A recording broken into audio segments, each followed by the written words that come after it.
Madam Chair, I am streaming the meeting at this point, and when you call to order, if I could be recognized for some housekeeping matters. You're muted, Madam Chair.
All right.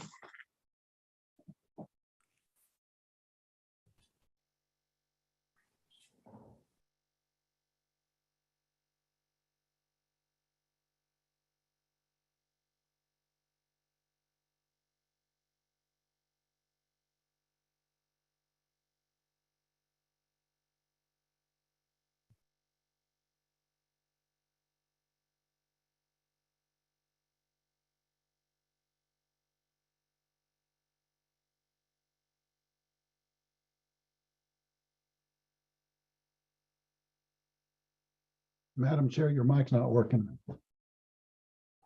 I can't hear you.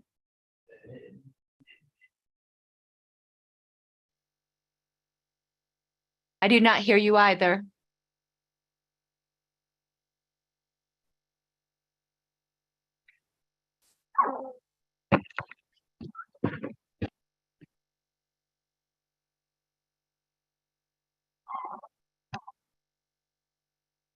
How about now? Yes, ma'am. We're good. I'm gonna have lousy audio from my laptop speakers. Probably gonna have video off most of the time because I'm like nursing a baby. And in the event that I need to take a fussy baby out of the room, I might pass the gavel for a minute, but we'll see how it goes. I went fine last time. So let's see here. Who are we missing?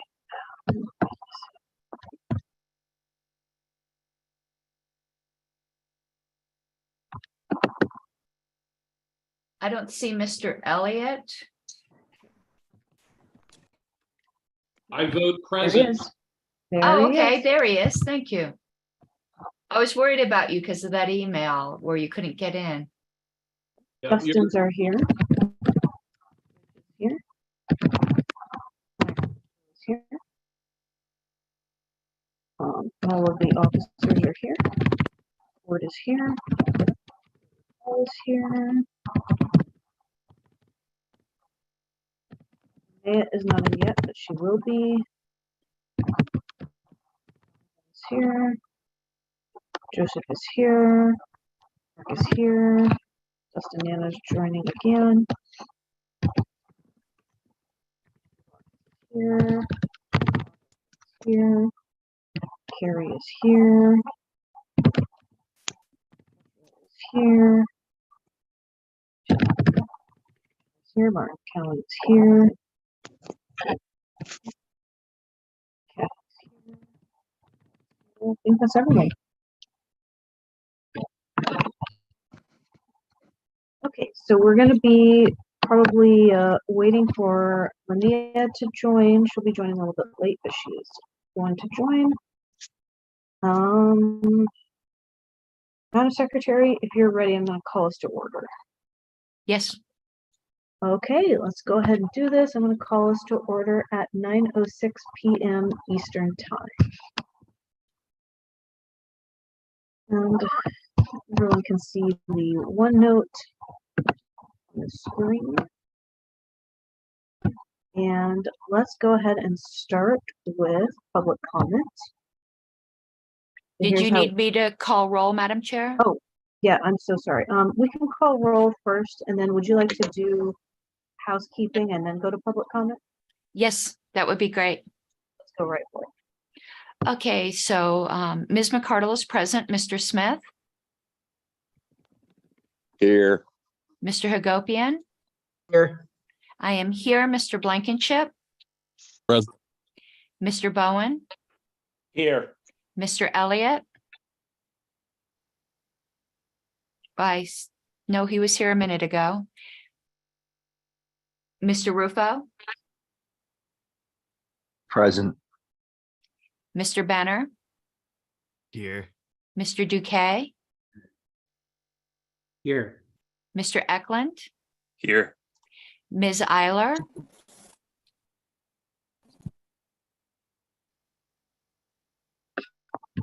I see her. There you are. Okay, Mr. Ford. Here? And you said Ms. Gabbard's coming later? That's correct. Okay, Mr. Nana, I'm here. Mr. Watkins.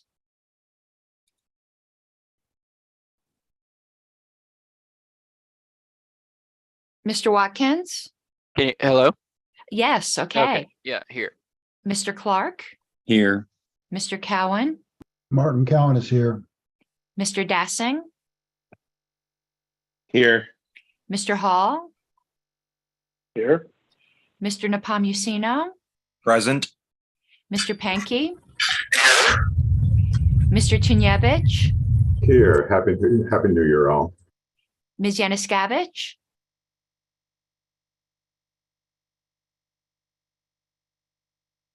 Here. thank you.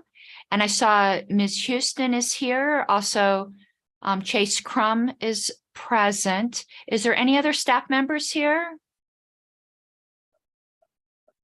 Is Mr. Bukovic here? Okay. All right, Madam Chair, the only person missing is Ms. Gabbard. Yes, Brian Elliott had his mute on. It was not at his computer. Sorry. Okay. Held loud. So that the housekeeping thing I had wanted to say had to do with meeting registration. Thank you everyone for registering ahead of time. But one thing on that, if you've lost your registration link, re-registering does not send it to you. So even if you registered in the past, re-registering causes me the same problem. So please do check well ahead of the meeting that you have your registration link saved. Because when you re-register, it sends me an email, which lets me know I need to manually resend you your registration link. When you get that registration link, that's not a computer doing it manually. That's me having to go in and do it because I'm figuring by your email that you must have lost it.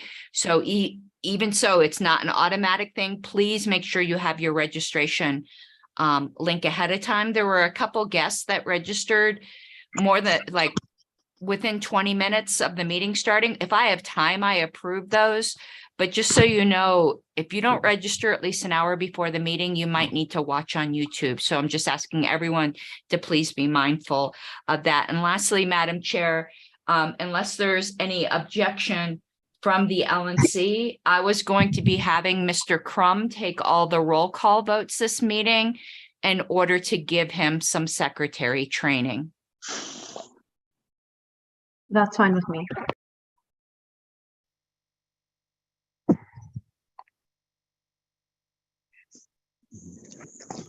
Okay, so I think next up we have public comments. So here's how we do that. Go to the bottom of your screen and you need to find reactions. Click that little button. There's a raise hand function. Raise your hand, and we're going to give 2 minutes for each person in the order of hands raised.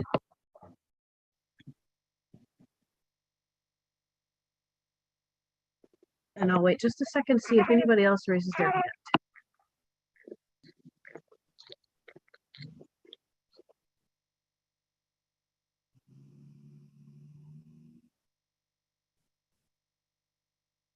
Ms. Graham has her hand raised if you didn't see, Madam Chair. Yep. Ms. Allison Graham, go right ahead. All right. Thank you, Madam Chair. Hi, everyone. I'm Allison from the Libertarian Party of the Great Commonwealth of Pennsylvania. Happy holidays to everybody here, and thank you for all your hard work on the LNC.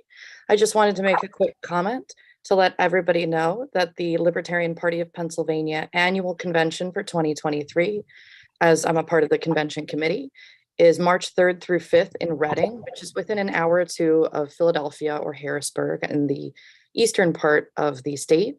Even if you're not a member of the Libertarian Party of Pennsylvania, we have a great lineup of speakers who will be attending and many social events throughout that weekend. So we hope to see many people in the Libertarian Party of Pennsylvania and elsewhere attending to have a great fun weekend with Pennsylvania. And I thank you for the time. Thank you very much, Ms. Graham. Up next, we have Nathan Madden.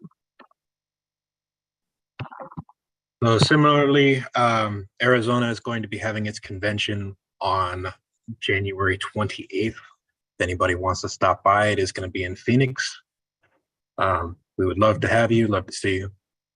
But aside from that, I just wanted to say to anybody who sees this, please donate to the CRM fund.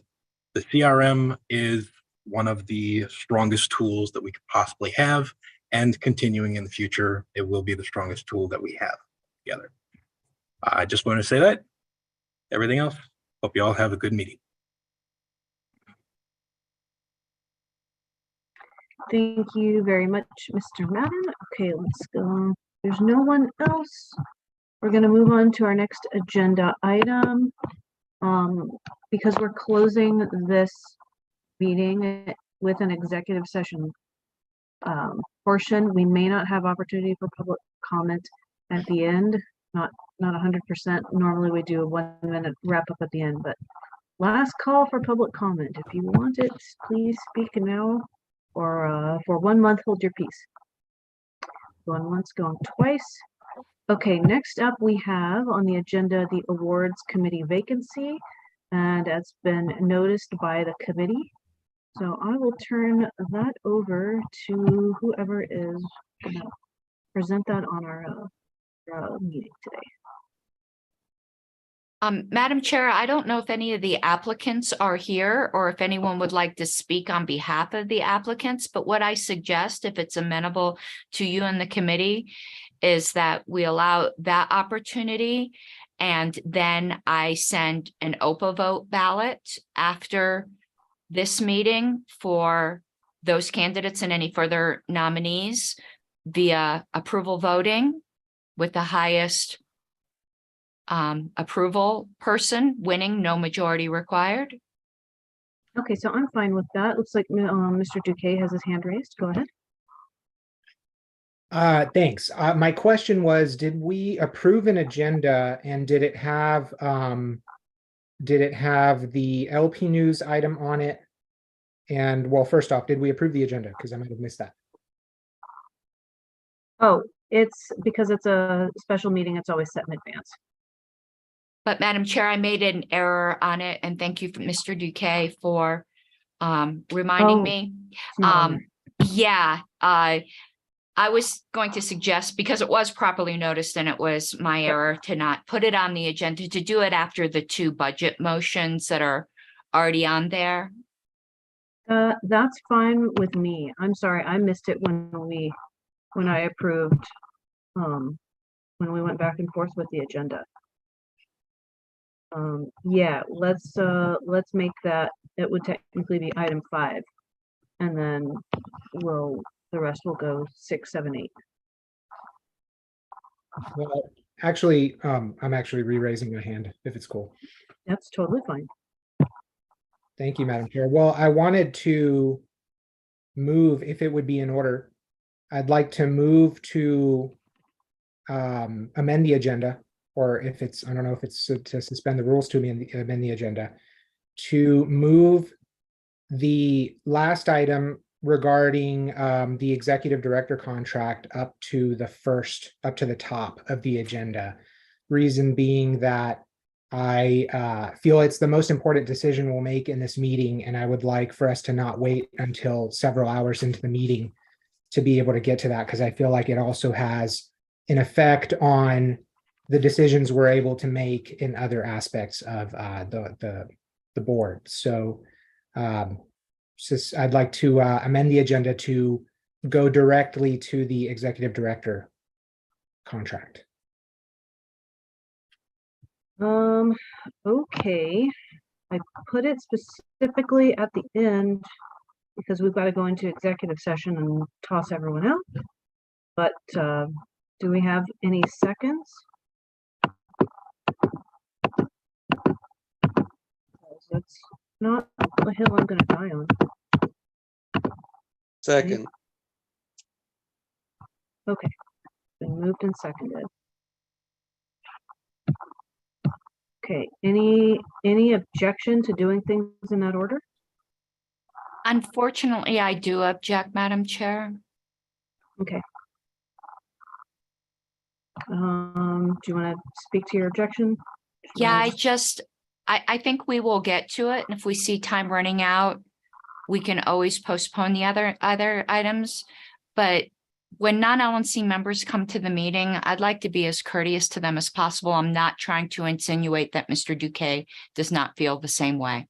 It's just different points of view, but I would like to not put everyone in a holding pattern right at the beginning of the meeting. Okay. Anybody else want to speak to this before we go to a vote? I don't know if I have an opportunity to say something again really quick. If not, well, I was going to say that I also, I appreciate the concern for the members to not have to like jump on, then be kicked off. Although to me, I think like until we actually adjourn the meeting, the members will have to endure some amount of executive session, whether it's beginning or at the end. And then eventually you have to rise out of executive session, go back to being public with the members and then adjourn. And there could actually be some votes in between executive session and adjournment. So I feel like it's going to happen whether at the end or the beginning. And I feel that making the vote on this particular item before the rest will give us a better sense of more or less what our organization is looking like in terms of staff leadership. So that's why I'd like to go to it first. Thanks. Okay, we're going to hear from Mr. Pat Ford. Yeah, just briefly, I'll be very brief in my 15 minutes. I'll actually try to keep it under that. So if we can buzz through some of these open items, I'd be on board with Ms. Harlow's interpretation. Okay, any other comments? And if we get short on time, I'll table one of my agenda items.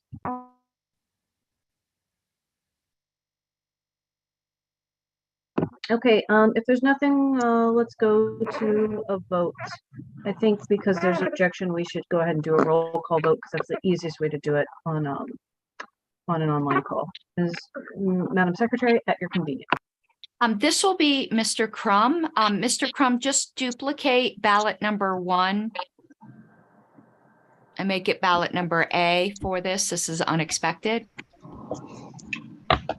I am having a problem duplicating. Duplicating is not an option for me.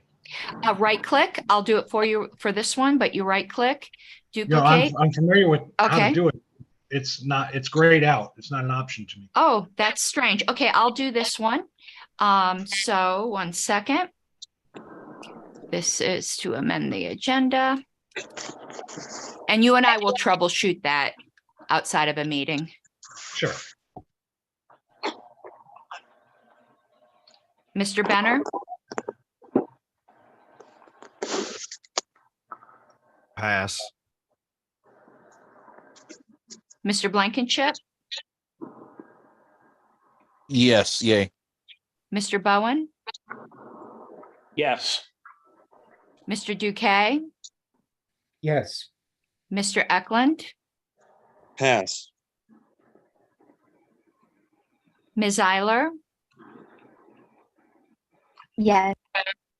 Mr. Elliott, Pass. Mr. Ford, I'll abstain. Ms. Gabbard is not here yet. Mr. Hagopian, No. I will vote no. Mr. Nana, Abstain. Mr. Nikayla. I'm sorry, Abstain. Mr. Rufo, No. Mr. Smith, No. Mr. Watkins, Pass. Mr. Benner, No. Mr. Eklund, Oh, man. Yes. Mr. Elliott, No.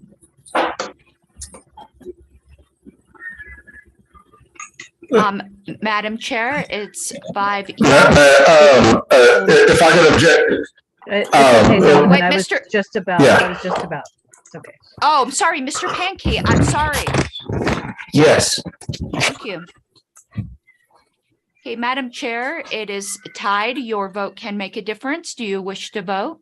Mr. Watkins passed. Oh, I put X. Mr. Watkins. I'll abstain. Okay, Madam Chair, same position.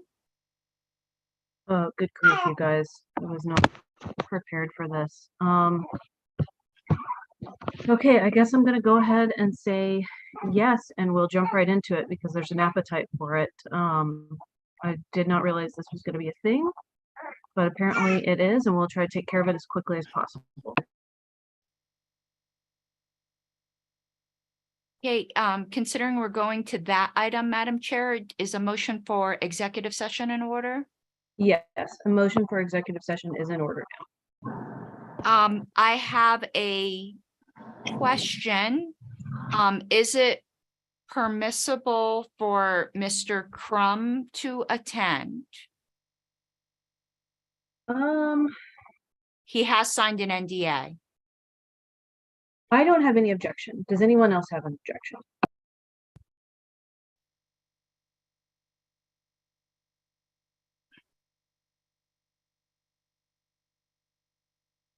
No objection? Okay. All right, that's fine then. So Mr. Crum can attend. So it's been moved to go into executive session for, To discuss the executive director contract. okay, do we have a second? Second. Okay. Any objection? Going once, going twice? Okay, hearing none, I'm gonna let our secretary put us into breakout rooms and then we'll be ready to go. And I'm assuming, Madam Chair, is Ms. Houston going Yep. to No? Nope, this will just be LNC. Okay, I will pull everyone into the room and I'll pull Mr. Crum in separately. Okay, so I got to remember how to do this. Breakout rooms right here. Okay. Executive session.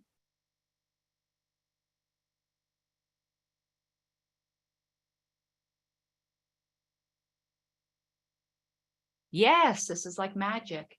Okay, let me.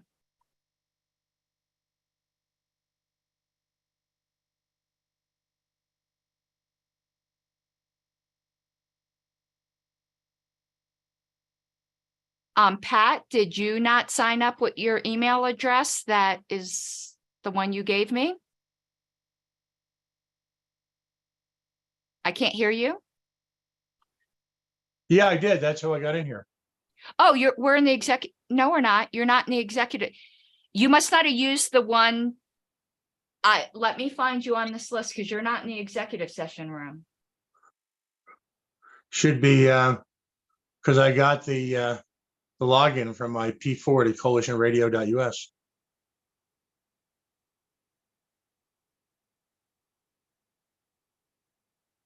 I was actually proud of myself. They signed up within minutes.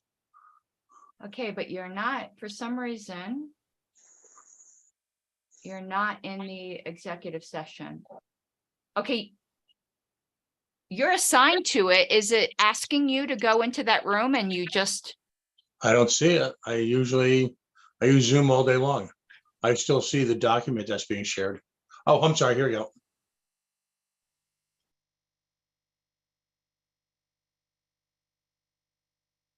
okay. All right, everyone, remember that you are still live on YouTube, so don't say anything you don't want broadcast.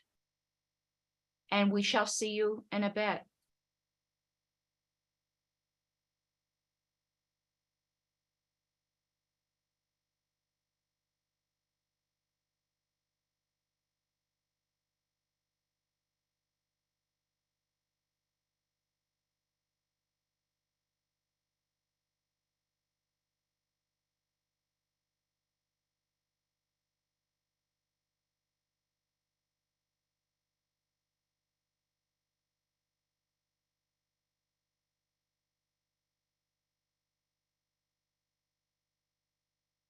So, how's everyone doing?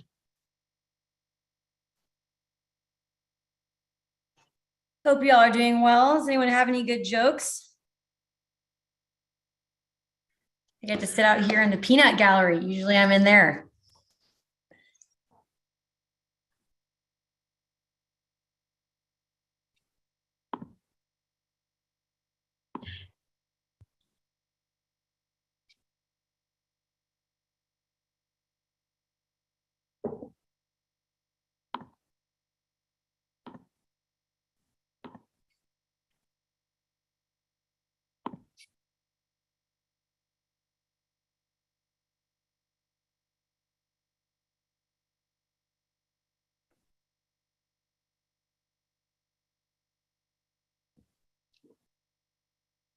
You want a joke?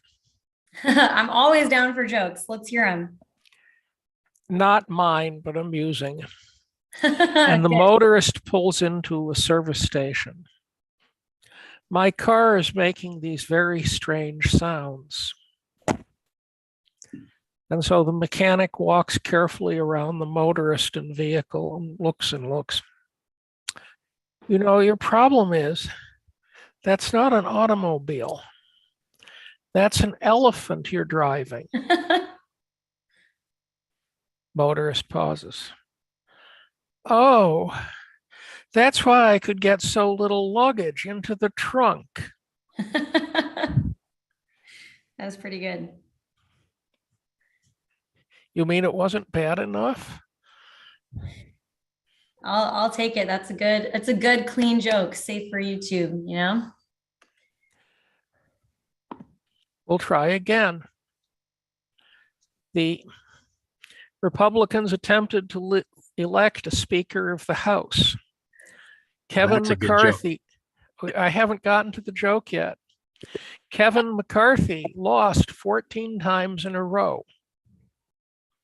It will be revealed tomorrow that this is his secret plan to convince America that he has reasonable qualifications for being the Libertarian Party presidential candidate. Namely, he knows how to lose and not quit. Jokes appreciated. Oh, Well, we're winners up in here, George. What do you think? We're winners, yes. Yes, we are. Actually, the elections this year, Libertarian Party did quite well. There are lots of people who were in the 15% range for statewide office, at least in Alabama. We had one candidate for, well, New Hampshire is strange. Anyone who wants and is not a D or an R can run as a Libertarian. But we had a candidate for state rep who convinced in a 3-way, actually it was an 11-way, they're weird. They had 5 candidates to win. In an 11-way race, we had a candidate who persuaded 10% of the voters to vote for her, which by comparison with most 3-way races is pretty good.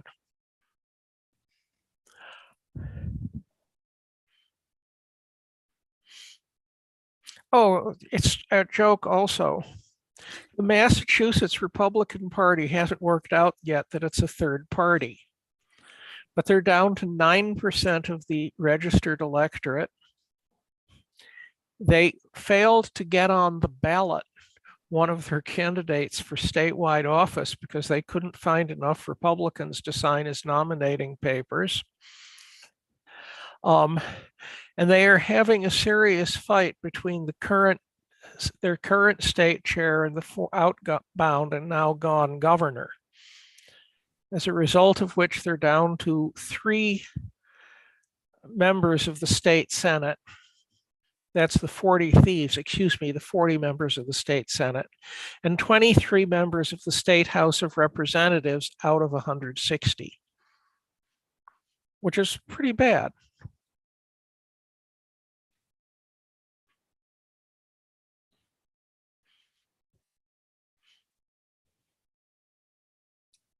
Definitely glad to see gains being made all around the country.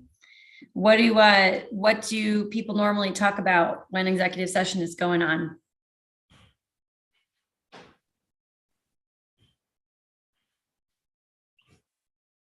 last few times I've been here, it's been people were talking about what books they read. Nice. Okay. There were highly rational discussions of Robert's Rules of Order. However, we had in the LP, shocker. Just kidding. Go ahead. We had in the session several past times a series of people who claimed to be experts in Roberts and had opinions on the matter. God help us. Well, I think we have a registered parliamentarian here. Do we? I think so. Is that the same Sylvia?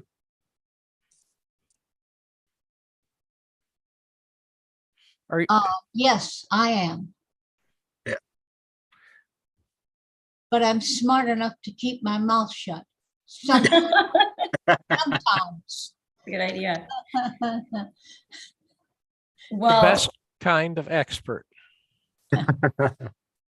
Well, while we're here, I'm something of a marketer, so I'm going to use this time to do a little focus grouping, if you guys don't mind. Why do all of you spend your time? You could be anywhere, you could do anything this Sunday evening, and you're here with us, sitting on the call, not only watching this, but in the Zoom meeting, not just watching on YouTube. What are you hoping to get out of attending in the gallery, so to speak?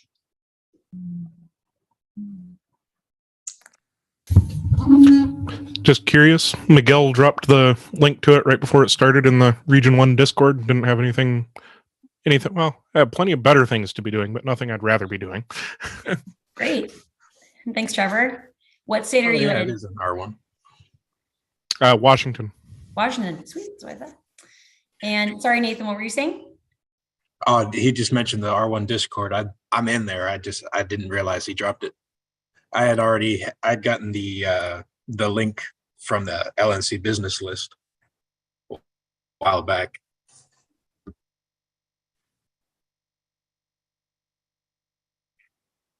I am Yeah. owner. Oh, go on.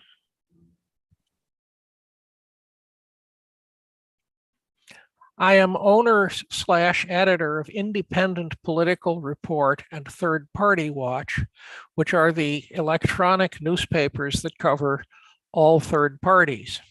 Therefore, I am actively live blogging the LNC meeting. Of course, there's nothing going on, so I don't have to type anything to live blog. Nothing going on. Nothing going on. Look at this Christmas tree we've got in the background here. I worked very hard to decorate it, so I don't know if that's going to make it into the blog, but plus your own jokes are pretty funny. I think we should include those in there too. That's just another joke for you, George. Ken, what do you get out of these meetings when you attend here versus YouTube? Well, I'm actually pretty new to national party stuff, but I'm here today because I just got home from a trip to Florida and kind of killing time trying to readjust.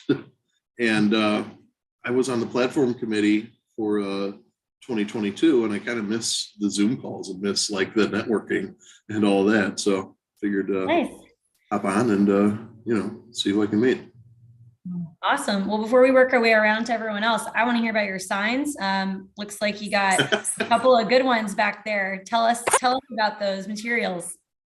Well, the one I'm most proud of course, is my own. I ran for McHenry County Board. I got about 3%, and it was a pick 2 out of 5 candidates. So I feel like I might have swung the election. We could talk more about that. The sign I'm most proud of, and that I know Karen Ann really likes, is the Bill Redpath sign. Bill is a former LNC chair, and he is practically a neighbor. I'm here in McHenry County, Illinois. Bill is just south of the county line in Kane County, where he lives with his fiancee Julie Fox, and it's like having Mickey Mantle in my neighborhood. he's one of the people who's in the Hall of Liberty. It's the Libertarian Hall of Fame. So yeah, I know Bill has a ton of expertise for us in the ballot access department. Yeah. Which gives me an opportunity to plug, if you haven't yet donated, something that we could always use more funds on is our ballot access fund, which is open. We've got some ambitious goals this year. I'm sure Bill would appreciate us hawking for that. That's great.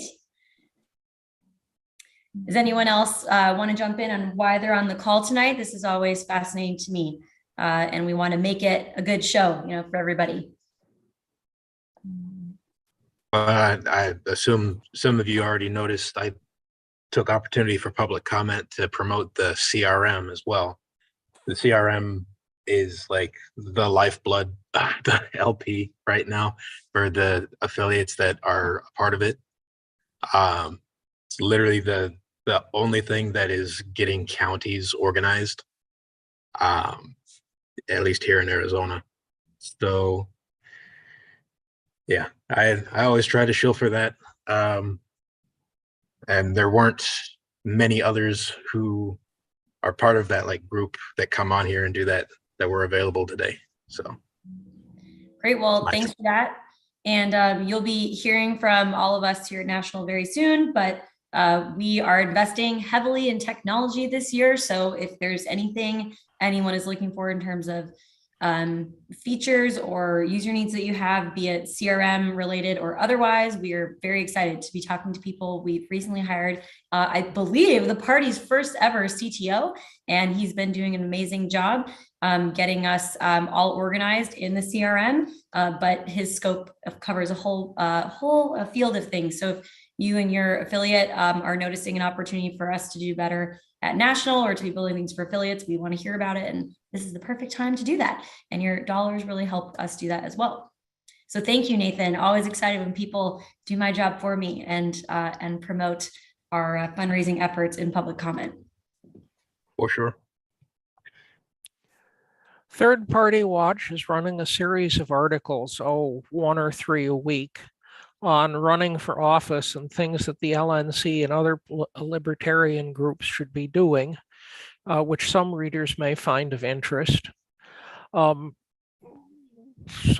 you might find that of interest. Independent Political Report tries to cover all of the third parties in the country, meaning we can hear what our competition or alleged competition is doing. Well, you heard it here first, folks. Third Party Watch, go check it out.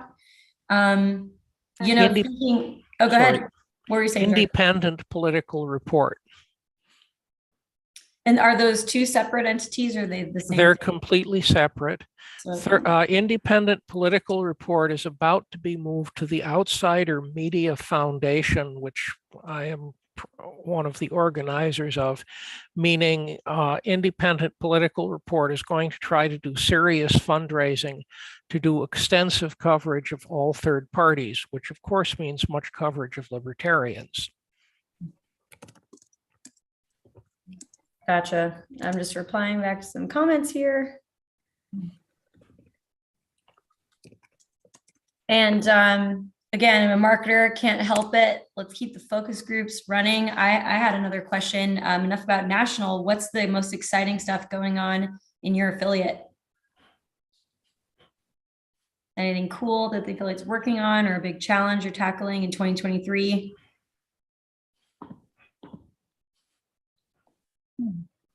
Well, I'm proud that I'm working for more than one. I'm secretary of McHenry County, I'm secretary of Fox Valley, and I'm also secretary of Libertarian Party of Illinois. So cool. Are yeah. each of those like nested within each other, or are you like so in demand you're crossing county lines to go help in 2 areas? Well, no, we're doing most of our state stuff still via Zoom. I did make it a goal to go to each chapter, each active group at one point during the next year, during 2023. So, but we're still doing all of our official state stuff online on Zoom calls, or not Zoom, I think it's Uber meetings, but whatever. Hopefully we'll move away from that in 23. Good stuff. How about everybody else? Anything cool going on in your affiliate, county, state, otherwise? Well, I kind of hinted to it a little bit earlier, but we managed to organize a few more of our county affiliates. We got 3 of them this year, Graham, Greenlee, and Apache County. And I just want to say that Apache County is the single most kick-ass county of everybody, because immediately out the gate, they managed to fundraise through event raffling and a bunch of other stuff that they were doing over like I think close to $10,000, like within the first couple of months. So that's big for a group of like 5 guys. That's pretty impressive. Yeah.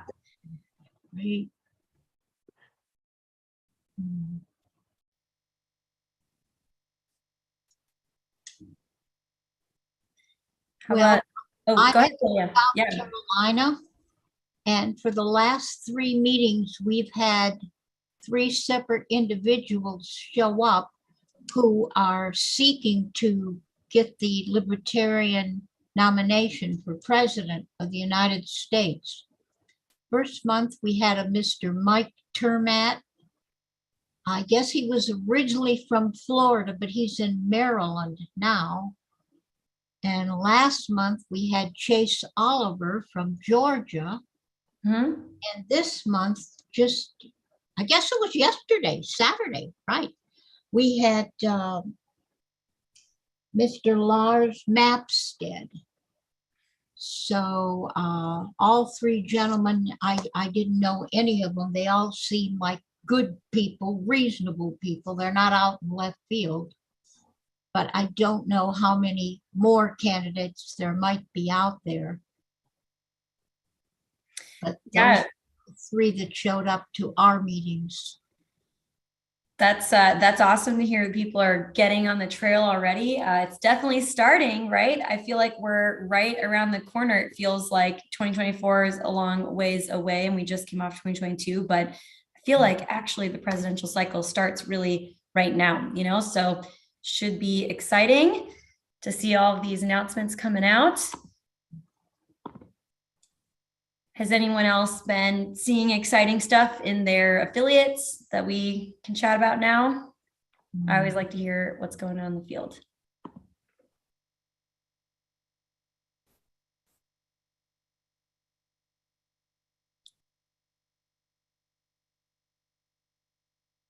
Going backwards a couple of months, we had the November election. We had one person run for United States Congress, and he is planning on doing it again. We had elections for statewide state offices. The Republicans missed on putting someone onto the ballot. So Chris Crawford, who was running for treasurer, got 23% of the vote, which is enough for major party status for 2 years. Massachusetts major party status has very strange consequences, but she did get us major party status, which is what she was trying to do. There were two other third parties on the ballot here and there. Neither of them had a candidate who could get 3% of the vote. Of course, they were running in many way races, and therefore they did not get third major party status. So we did well, given the objective. I'm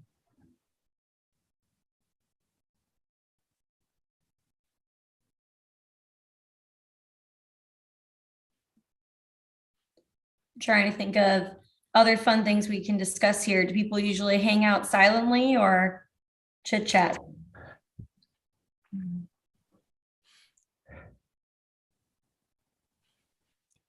Past meetings have been more active than this, Lainey. What can I say that is not the same? Last year, I published a novel. And in the near future, the novel will also be showing up in paperback and hardback. At the moment, it's an ebook. Practical Exercise is a not exactly Harry Potter fantasy. That is, we have a magical school, but it's not an English public school, which seems to be awful places. It's an American research university in terms of what it sounds like. So it's quite different.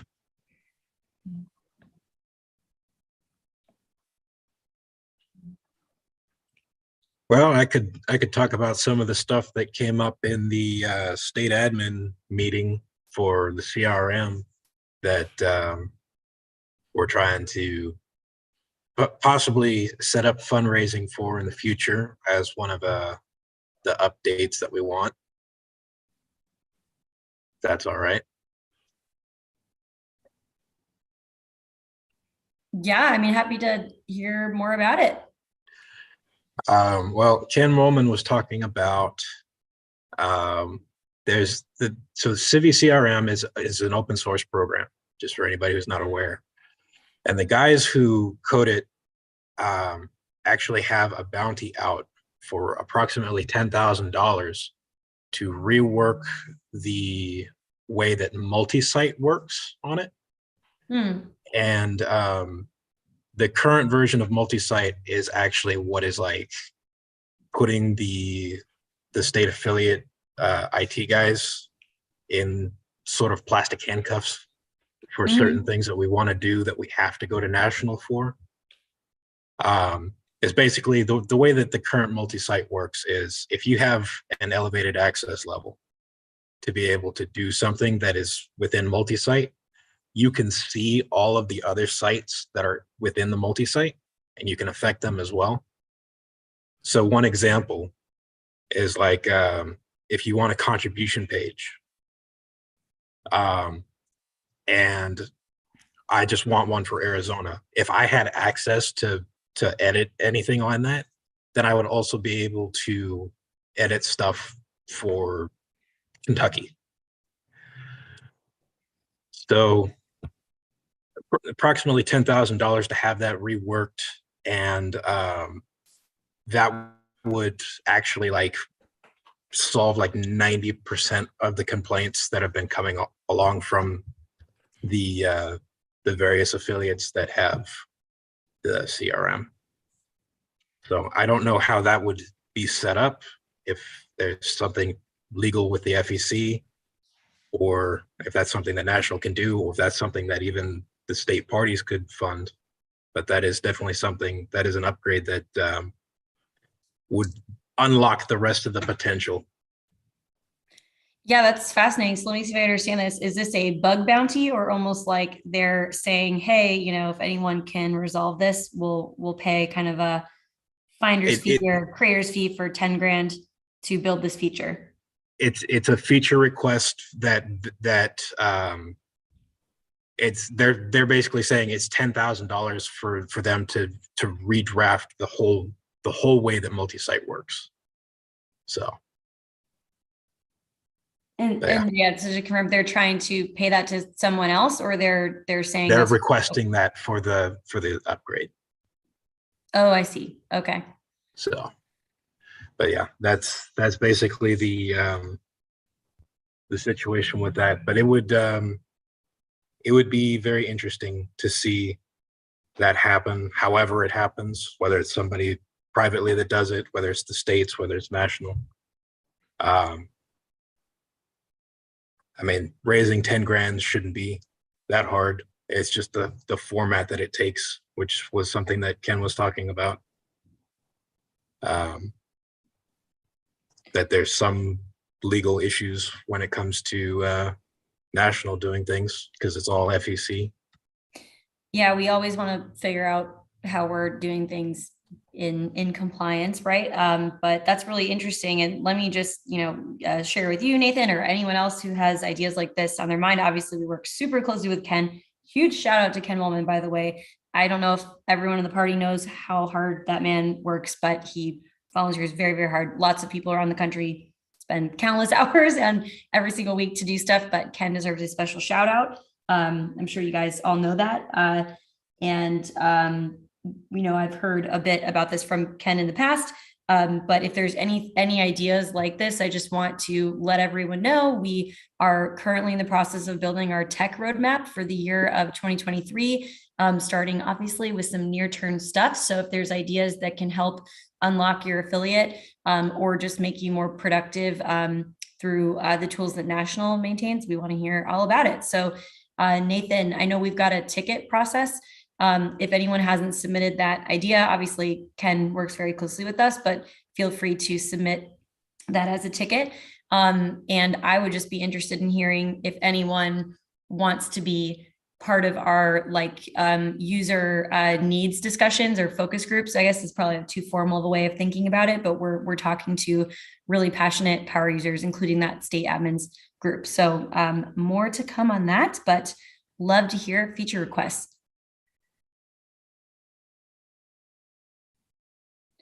Here's a flip way of thinking about all of that. What's been the single biggest thing that's unlocked someone to do, to do work in their affiliate? Is there, whether it's the CRM or tools or fundraising or knowledge they've gained from another affiliate?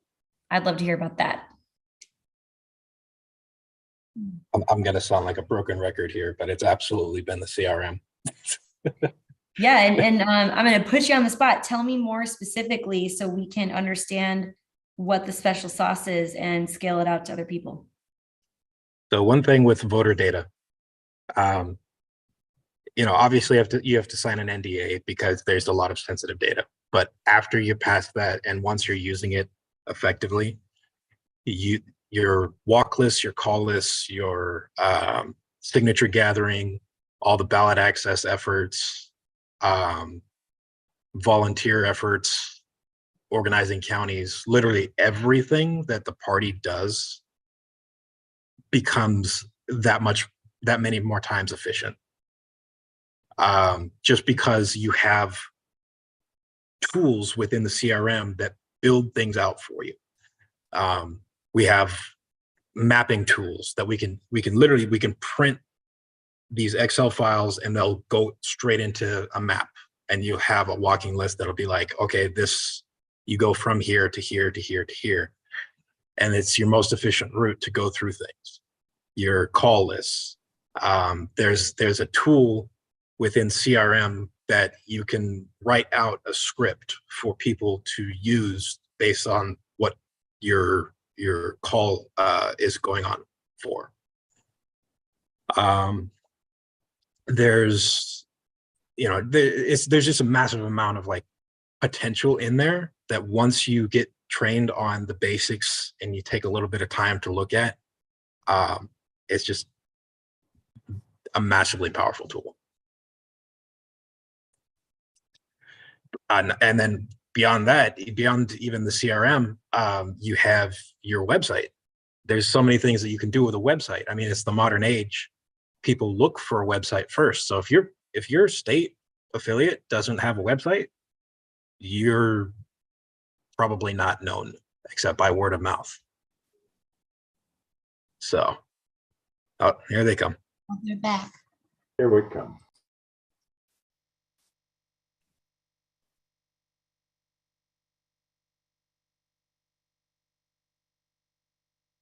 All right, everyone. We are coming back. Okay. Well, we're having a whole lot of fun out here. George has been teasing us with his dad jokes, and we've been doing some focus grouping tonight. And thank you, Nathan. That was all really great. I'm making a note of that, and we'll definitely have Andy Bukovich, our CTO, circle back to you so we can hear more about that, because that's really appreciated. That is better. I was going to suggest tic-tac-toe or Jackbox. I agree. We're productive.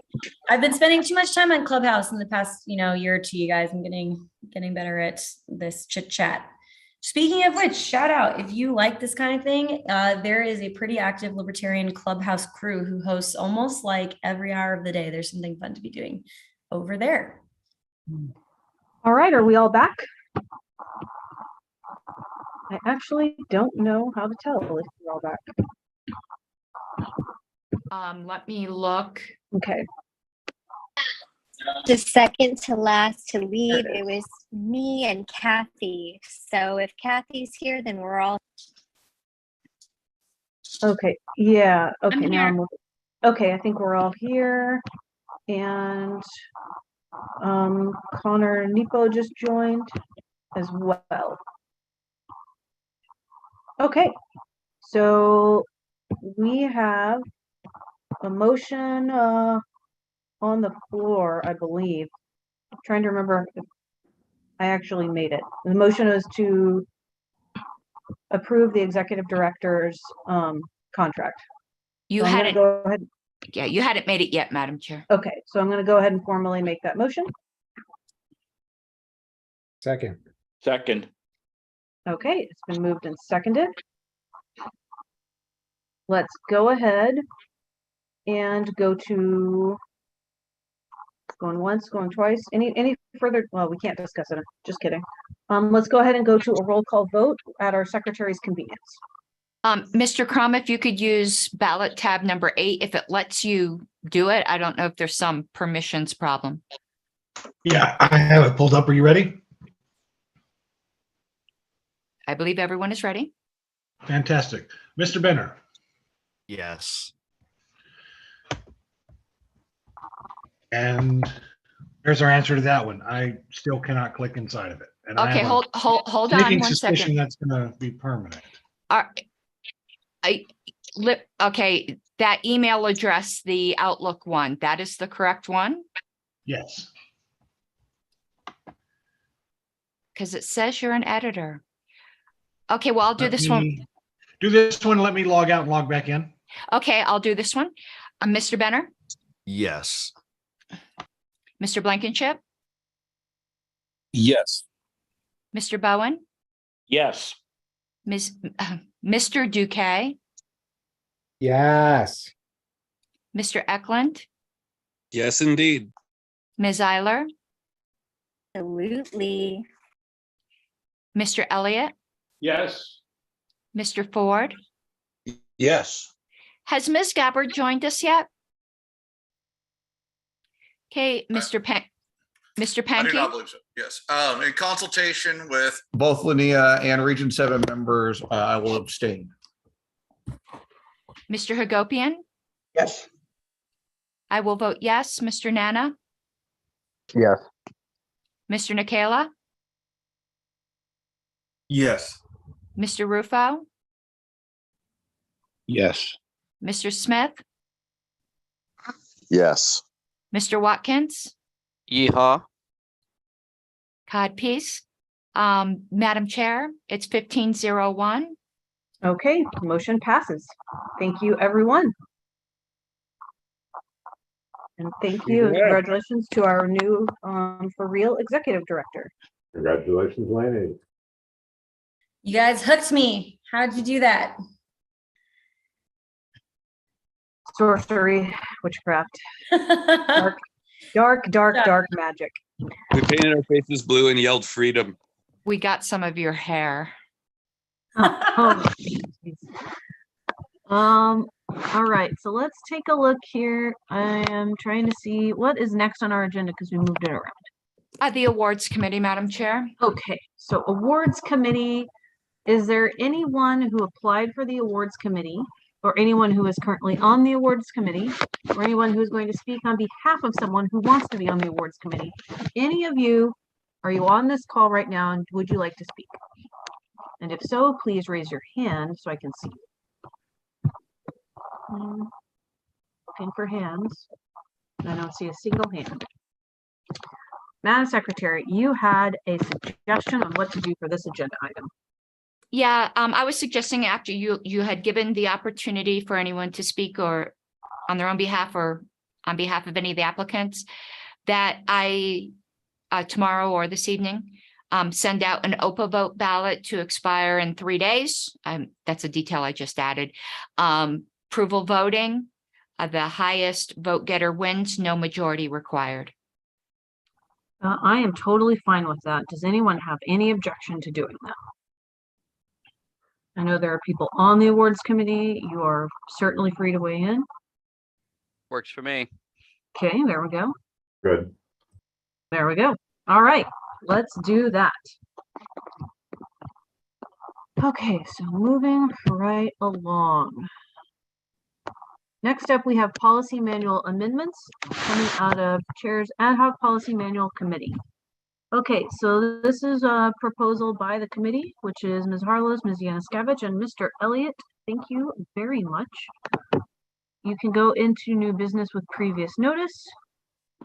Click on policy manual changes. Scroll on down, and then you'll find everything that you need. Let's see.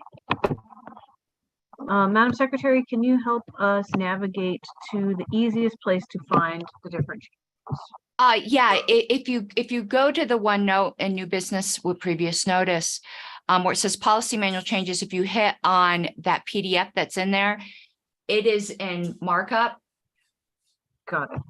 And the three of us had intended to move this in 2 separate motions. Of course, any of them are divisible or amendable, but there's 2 distinct sections to our policy manual, the standing rules and the special rules of order. So we were intending upon moving in bulk the changes to the special rules of order first, and then the standing rules. I do not know how the committee wishes to handle this, if everyone has reviewed it, whether you'd like me, Kathy, and Brian to go through the changes briefly. I'm not sure how the committee wishes to handle. Well, Madam Chair, I would actually like to move to postpone this agenda item. While I really appreciate and think we should go and give this all the due course that it needs to have, I think we have a lot of other items on this meeting already, and existing items that we've talked about in executive session, and that we'll be going into executive session in the executive committee meeting. I just think that, getting to the budget items and other items that are on the agenda are things that we should concentrate. I'm not trying to be a pain, Madam Chair, but there's debate going on. Yeah, just, apologies. it's okay. I would like just to move to postpone this item to our Got it. February next meeting. Just reserve your comments and then I'll come back to you. Okay, so we had a motion and Dustin Anna has his hand up. Oh, yeah, no, I'm not seconding. I'm just have my Right. hand up. Okay, this would need a second. Second. Okay, it's been moved and seconded. Okay, I think we're probably gonna go to, okay, any discussion? Mr. Pankey has the right to speak first. I would like to speak after. Okay, let's get hands up if you want to speak for or against it. Mr. Pankey, go right ahead and speak your motion. Point of information, Madam Chair. Yes. Does this need a second? It was seconded, Mr. Bowen. Oh, I'm sorry. Yeah. My bad. I apologize. All good. Okay, Mr. Pankey, you can go ahead and speak to your motion. Yes, thanks, Madam Chair. Sorry for not offering this, waiting until this point to start my discussion. But for the things I said earlier, that I think that this should be given due consideration. I also think in areas where we're doing amendments to the policy manual, they have a tendency to get into areas where we can get into more extended motion practice, like motions to divide and motions to amend in this area. And although I have, reviewed the items myself and would like to go over and discuss a couple of them, I just think that we have these other items that we need to get onto, and I don't think that there's anything that are in these changes that are urgent to be concluded at this that need to be done at this meeting that cannot be done in February. So thank you, Madam Chair. Okay, thank you. Ms. Harless? Yeah, I'll speak briefly, though I kind of would like to know if the other two committee members feel the same way, because I don't want to speak out of turn. This was properly noticed way ahead of time. So to say that no one has had an opportunity to give it due consideration, I don't think it's fair to the committee, where we busted butt to fulfill our promise to have this done by a certain date. Cleaning up the policy manual helps us operate better. To keep pushing this off, we might have other things going on in February. There was a committee that worked very hard over the holidays. And if some things need to be divided out and heard later, fine. But to just bulk postpone this, I just don't think is proper, when we really made sure that we were considerate and worked hard and gave the LNC plenty of notice for this. All right, thank you, Ms. Harlos. Mr. Dupuy? I'm sorry, is it my turn? Yep. Yeah, Miguel. Oh, thank you, Madam Chair. I would be happy, if the body wanted to get into this business item to vote on it today. Although in general, I echo Mr. Pankey's sentiments about wanting some additional time to go into the changes kind of more individually. If the body felt that we had that time today, then we could totally dig into it. Because although, however, I think I would prefer to do it at a future meeting, because although it was noticed well in advance, previous times that we've done updates to the policy manual, it was divided a little bit more with sort of statements of intent on the different changes and what their impact would be.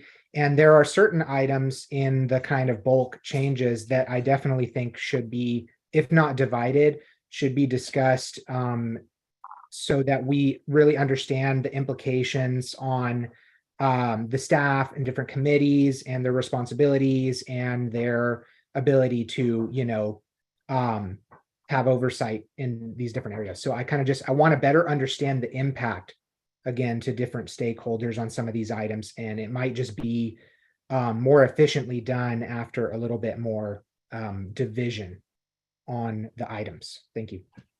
Thank you, Mr. Duque. We now have Mr. Ford. Yeah, of course, with respect to Miguel's consideration, but I think we need to point out that this is going to be a challenging year. In every meeting, we're going to have issues, and every meeting there is going to be unfortunately, some sort of crisis du jour. It's critical that we take upon these policy manual changes as they come up to us. And so I believe yeoman's work was done here, and let's just work through it. Thank you. All right, thank you, Mr. Ford. And then we're going to go to Ms. Harlow. And I would hope that perhaps the committee would consider just going through the special rules of order changes if they're not inclined to go through all of them. Most of the changes are in the standing rules. That's the larger portion. If perhaps we could do the smaller portion. And just another thing to say, obviously the LNC needs to review things. It's their due diligence, but also committees are generally referred to people that this was a chair's advisory committee that she felt had certain qualifications or, knowledge, or she trusted in certain areas to take a look at. So not saying that we're any better or smarter or anything like that, but, if we could at least go through some of them, I think that would respect the work of the committee, perhaps divide between the two, do the smaller section, which is the special rules of order. Thank you, Madam Secretary. Next, we have Mr. Elliott. I just like to give everyone an overview because I was sort of the overview guy on this 3-person committee. And the overview, the charge we got was to turn this into a workable and clean and very specific kind of a document. We worked hard to get all of the contradictions out, all of the employment stuff into the EPCC instead of the policy manual, et cetera, et cetera. So I think as Mr. Ford just said, I agree that the vast majority of the work was done by Karen Ann and Miss How do anyway, you say? thank you. Yanuskevich, thank you. Anyway, so I would like to just state that we thought about this hard and long. We've done a lot of work, and I would ask if there are specific issues that bother any of you that we would, discuss those in this meeting. All right. But I agree that we need to move forward on this. This is part of the whole restructuring of the organization and getting our ducks in a row and having solid, well-written governance documents. I'll stop. Thank you, Mr. Elliott. Okay, any further discussion on this item? Okay, remind me, has a motion been made yet? Yeah, Mr. Pankey moved to postpone. Okay. And it was seconded. Okay, so I think we need to just go to a vote. So let's go ahead and do a roll call vote at your convenience. Yeah, one moment. Mr. Crumbs, whoever. Yeah, Mr. Crumb's having some, we figured out it's permissions with his connection. It's something we can't solve this meeting, so I'll be taking care of this. Let me just put the right language here.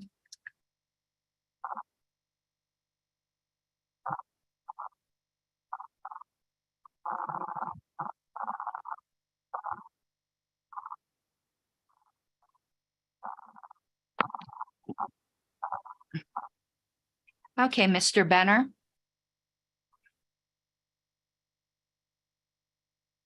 Abstain. Mr. Blankenship. Pass. Mr. Bowen. No. Mr. Duque. Yes. Mr. Eklund. Abstain. Ms. Eiler. Yes. Mr. Elliott. No. Mr. Ford. No. Mr. Pankey, Yes. Mr. Hagopian. No. I will vote no. Mr. Nana, Abstain. Mr. Nikayla, No. Mr. Rufo, No. Mr. Smith, Yes. Mr. Watkins, No. Matt, there's a pass, Mr. Blankenship. Abstain. Madam Chair, it is 4 yes, 8 no, 4 express abstentions. Okay, the motion failed.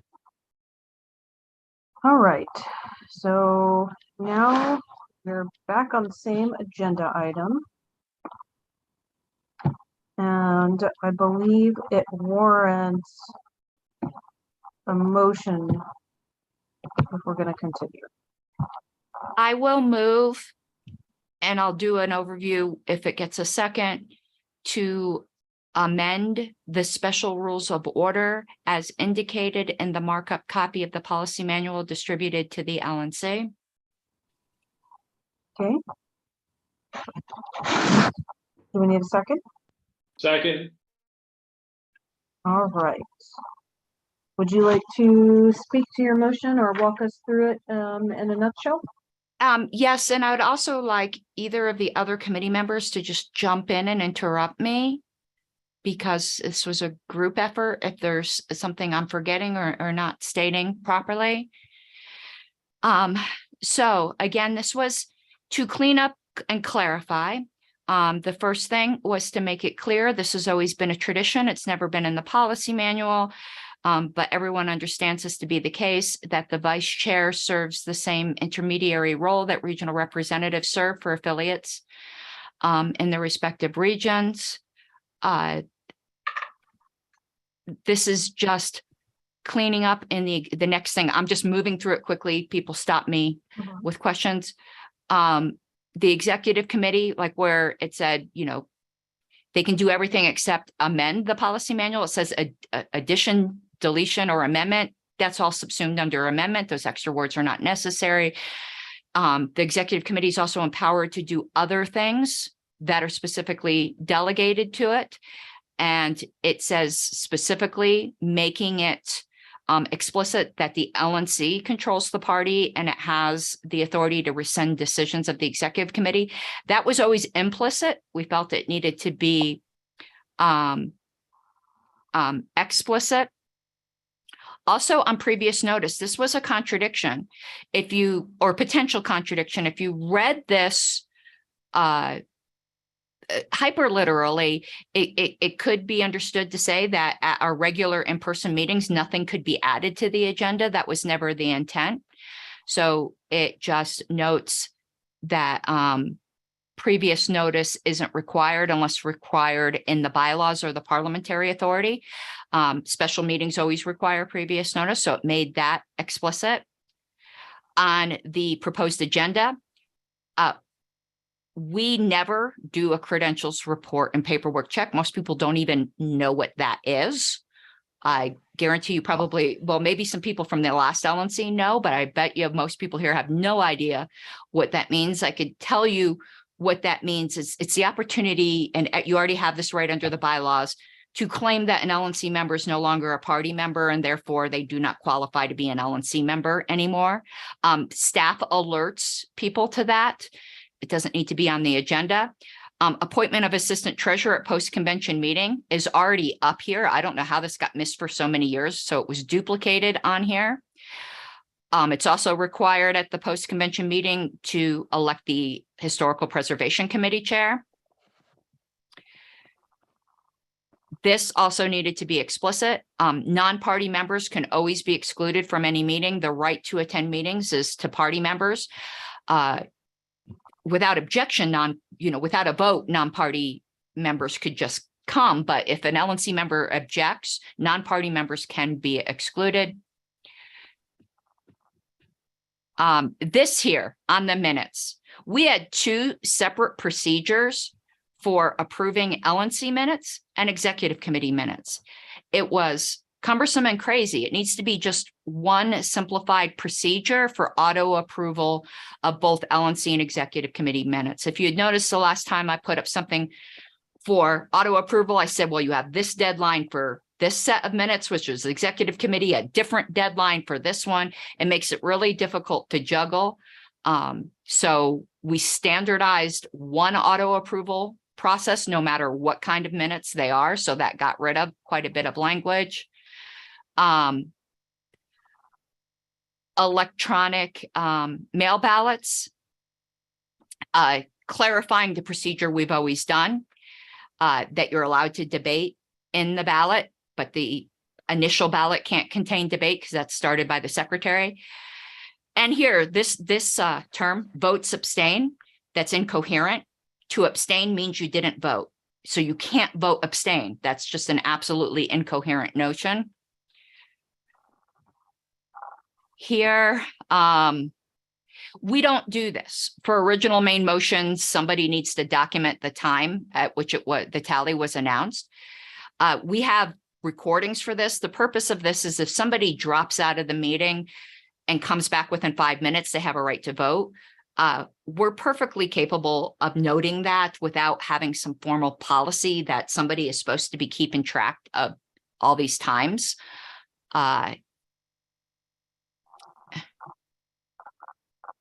Here, convention oversight, where it says the chair and secretary are ex officio non-voting members. The chair is already an ex officio member of every committee. So that really didn't need to be in there, but it does make a slight difference in that the chair as ex officio in her broad authority can vote. So this just leaves her at her broad authority and just leaves the secretary as a ex officio non-voting member. The chair usually doesn't come to any of these meetings unless there's some kind of urgent matter that requires the chair's attention. Oh, actually, I'm wrong. Never mind. The chair is non-voting. I thought they were voting. I'm getting confused with Colorado. So, Okay, yeah, sorry about that. that's okay. That was my understanding. Yeah, I'm sorry. Dealing That's with too okay. many bylaws. This isn't bylaws, but a lot of times this is in the bylaws. So there's no reason to state the chair up here as ex officio. She's already a non-voting member of every committee as ex officio. Interim committee chairs. This created a conflict. The LNC can create a committee and name the chair in a motion. So interim committee chairs, here it gave the chair blanket authority, whereas the LNC has the right to exercise its authority and in a motion creating an ad hoc committee can name the chair. Now this budget thing, I believe Todd, it's been a little bit now. I believe you had taken a look at this, but if you haven't and you're not comfortable with it, I'm more than willing to put this one aside. It's really cleaning up the language. I don't believe that there is any change in meaning, because here, for instance, the phrase, the chair with the consent of the executive committee, that means the executive committee. If the chair has to get the approval of the executive committee, it's then the executive committee making the decision. So we just clean this up, and it said that the executive committee gets to do these certain things, which was already in there. Don't believe there's any meaning changed. This things having to do with the CRM, this stuff is way too granular for a policy manual. This is an internal manual, an internal policy to staff in the way they interact with the CRM. This just gives, we deleted out a lot of this granularity and just put the broad duties that we have as far as who owns the data and the rights that a state affiliate has if they exit the CRM. So all of this stuff that's like, it says, like, for instance, we're definitely giving an Excel spreadsheet with all of this stuff, but it also includes this breakout. Like, these are just basic data points. It doesn't need to be in the policy manual, particularly when it says, and other stuff at the discretion of LPHQ. All of this is an internal LPHQ thing. It shouldn't be in the LNC policy manual. This is not something we do as an LNC. It's something that the executive director and staff do. So that is it for the special rules of order changes. The rest are standing rules changes. So I have made that motion. Okay, so was your motion specific? Okay, your motion was specific to the special rules. Okay, been moved and seconded. Any questions or further discussion? And everyone's clear on what we're voting on. We're voting on everything that Ms. Harlow's just went over with us. Okay, do we need to do a roll call vote on this? Yes, because it requires a higher vote threshold. That's right. All right, so we will go to that at your convenience. Mr. Benner, Yes. Mr. Blankenship, Yes. Mr. Bowen, Yes. Mr. Duque, Yes. Mr. Eklund, Yes. Ms. Eiler, Yes. Mr. Elliott, Yes. Mr. Ford, Yes. Mr. Pankey, Yes. Mr. Hagopian. Yes. I will vote yes. Mr. Nana, Yes. Mr. Nikela, Yes. Mr. Rufo, Yes. Mr. Smith, Yes. Mr. Watkins. Yes. Okay, Madam Chair, it's 16-0-0. All right, great, motion passes. Let's move to the next one. Madam Chair, if it's amenable to the other committee members and out of deference to the LNC members who felt that this should be postponed in the spirit of compromise, I would like to move to postpone the standing rules portion to the next meeting and thank the LNC for at least hearing portion of the proposals. I will second. All right, thank you very much. It has been moved and seconded to postpone the rest of the policy manual proposals. Any further discussion? I would just like to say thank you, Ms. Harlows. I'm glad we got this work on the special rules of order done, and I look forward to talking about this more in February. Okay. Any objection? Okay, if there's no objection, I don't believe we need a roll call vote. Going ma'am. once, going twice, 3 times. Okay, the motion passes. That has been postponed until our February meeting. So we will make sure that that gets put on the agenda. Okay, so let's jump to our next agenda item.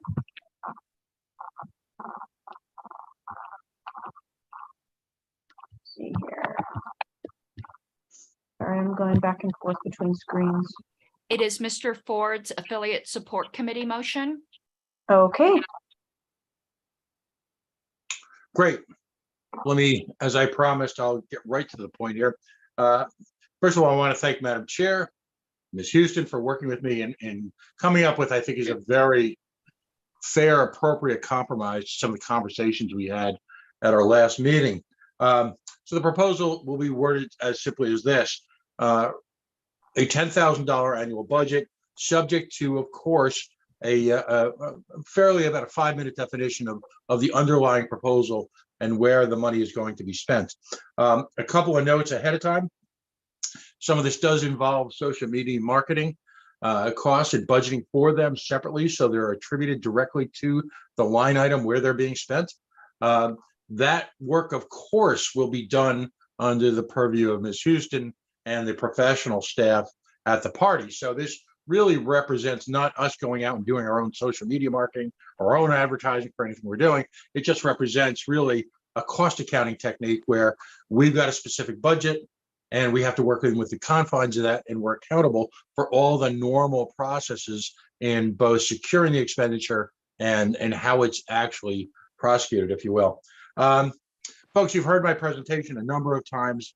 To the point, there are 3 working groups within the affiliate support committee. There are costs attributed to all of these. The overall budget, $10,000, would represent a $3,000 increase from last year. We are asking that it be a separate line item so that we are accountable to it. And I also want to point out that all of these working groups have real immediate potential to increase membership, and particularly within the all-important college affiliate program, actually to help us develop a volunteer workforce that will allow us to support, well, let's be blunt, ballot access. You know, the idea of spending a little bit of money to hopefully get college students across the country over the next couple of years, where they can save us 5, 7, 8, who knows what in 2024 petition cost will be, is very, very attractive, as well as providing a pipeline for future members. So briefly, there's 3 components. There's affiliate in a box. Mr. Rob Coward runs that he's the Pennsylvania State Chair. He's a member of the committee. The committee at this point is within weeks of what I'll call a reviewable, deliverable product. All right. This has been placed on very high priority status by by Angela.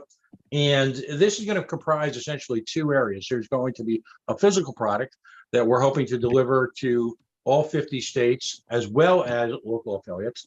So we're budgeting about 100 to 125 kits total over the next year and a half.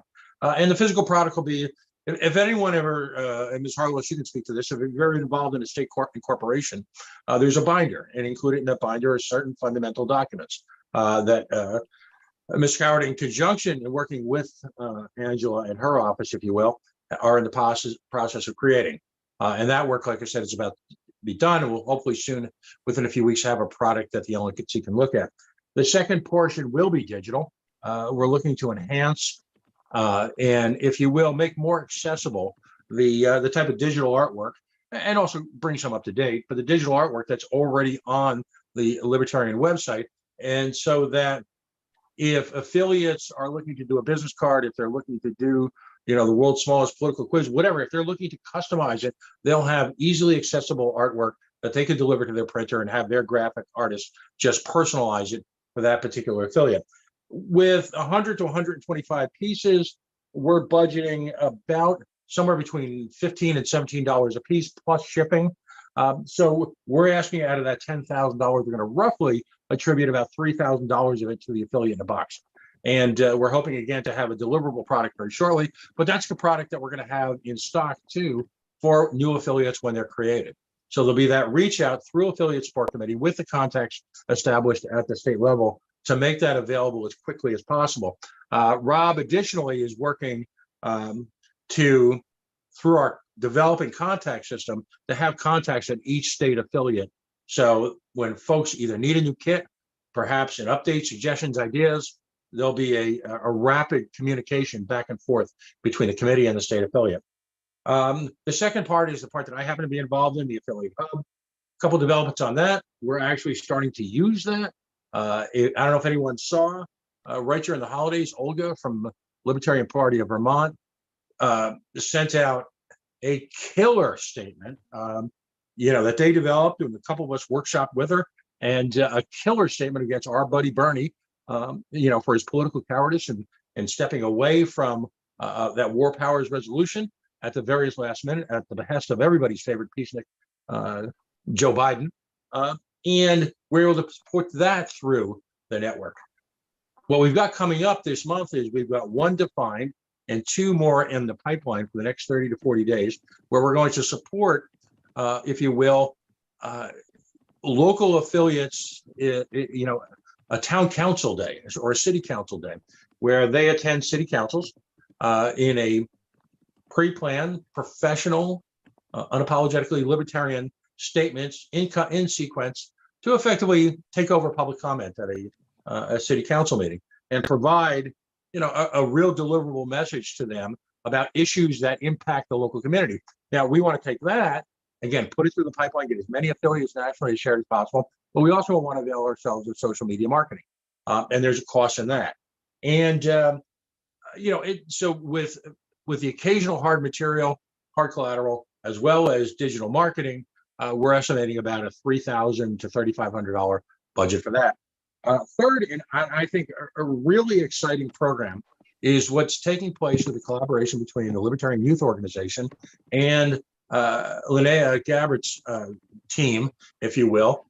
She's meeting in a week or two with a number of university libertarian professors to help further this goal. But they've got dozens of contacts in place to start, incredibly enough, libertarian, and we use the term loosely, affiliates at the college level in conjunction with the Libertarian Youth Organization. Now, there are startup costs involved in this and additional digital marketing. You know, it's one thing if we go to adults who are have formed an affiliate at a small town, or a community or a city or a county. You know, we can expect them to come up with the costs associated. A little tougher to do that with the college crowd because a lot of these kids don't have a lot of money. So we're asking again to budget about $3,500 annually for costs for collateral, digital marketing, and some startup support costs at the college level, working in conjunction with the Libertarian Youth Organization. So you're looking, like I said, at a $10,000 ask. It's about $3,000 more than was budgeted last year. It represents less than, I think, less than 1% of the annual budget, yet I believe has the real opportunity to deliver membership growth and hopefully a volunteer base that'll be enthusiastic about petitioning. Doing it this year allows us to build up for hopefully a successful 2024 with these organizations in place. That's really it in a nutshell.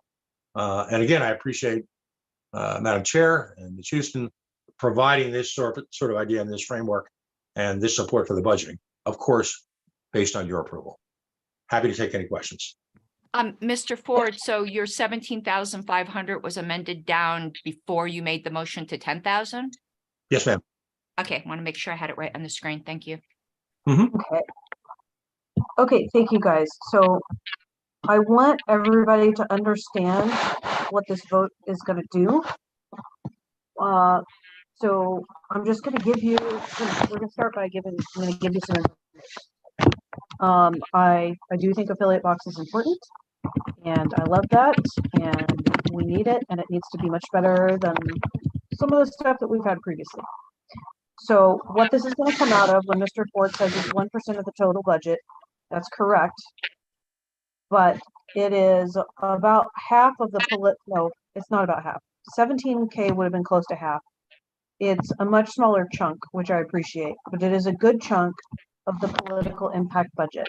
And the reason I'm telling you this is because I don't want you to be mad later if you find out that something doesn't happen.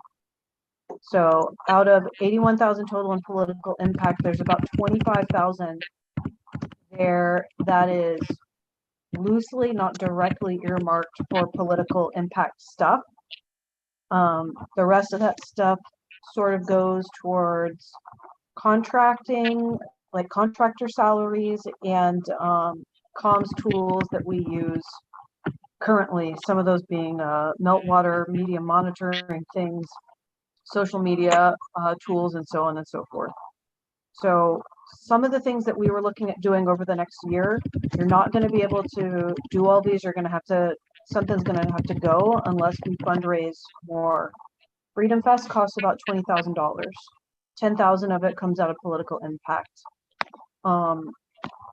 There's a chunk of contractor salary that comes out of that that I'm not going to get into here because we're not in an executive session. Pork Fest, it only cost $300, and I paid for that last term, but it could cost $5,000 to $10,000 to send just a couple of staffers up there with materials, the whole thing. The ticket is, the space is paid for, but everything that we'd be doing there is not. Rage Against the War Machine, you know, I'm seeking $1,500 to make us a sponsor for our own event. We put $0 into our own event at this point. It would be decent for us to put in at least another $1,000. So that would be a thing. The Bitcoin conference, if we want to have a presence there, that's going to cost at least $10,000. Independent National Council, which has asked us to be a co-sponsor and essentially a co-host for almost no money. They're throwing thousands of dollars worth of free tickets at us. It would be really distasteful if we didn't send at least $1,000 to that. If you wanted video activism for, say, 4 Dan Smott's videos this year, They're $1,000 each. That's $4,000. What I just described is $38,000 to $40,000 worth of things that we would like. You know, they're on our wish list, and some of them are things that we do every single year, like Freedom Fest. We only have $25,000 floating around right now. If we put $10,000 of that to the affiliate support budget, it comes out of that 25,000. I'm not saying you can't do it. I'm just letting you know what you're voting on, so that we understand the way the budget is structured right now. Because we spent a lot of time talking about it last time, and I'm not 100% sure if everybody understood it. But that's all I got right now. Ms. Harlow? We had briefly talked last time, and something I would like to see, which has been a tradition, but I'd like to see it in the motion, and I'm certainly willing to do it in the next motion, is that empowered committees that have a budget commit to raise the money or they don't spend the budget. And I think that would then at least mostly alleviate some of the concerns brought up by the chair, because the affiliate support committee would need to raise their budget. That is something the historical committee has always done, minus 1 year, which was COVID. All right, thank you, Ms. Harlow. Okay, do we have anyone else who has any questions or wants to speak for or against it?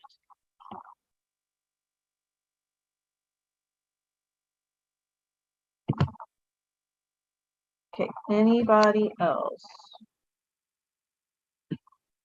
Okay, we got Ms. Houston. Awesome. So I want to jump in and just kind of echo some of the stuff you said there, Angela, just to explain a little bit more about how the line item works. So I believe I'm just like furiously doing some arithmetic to keep up with the new information from Mr. Ford.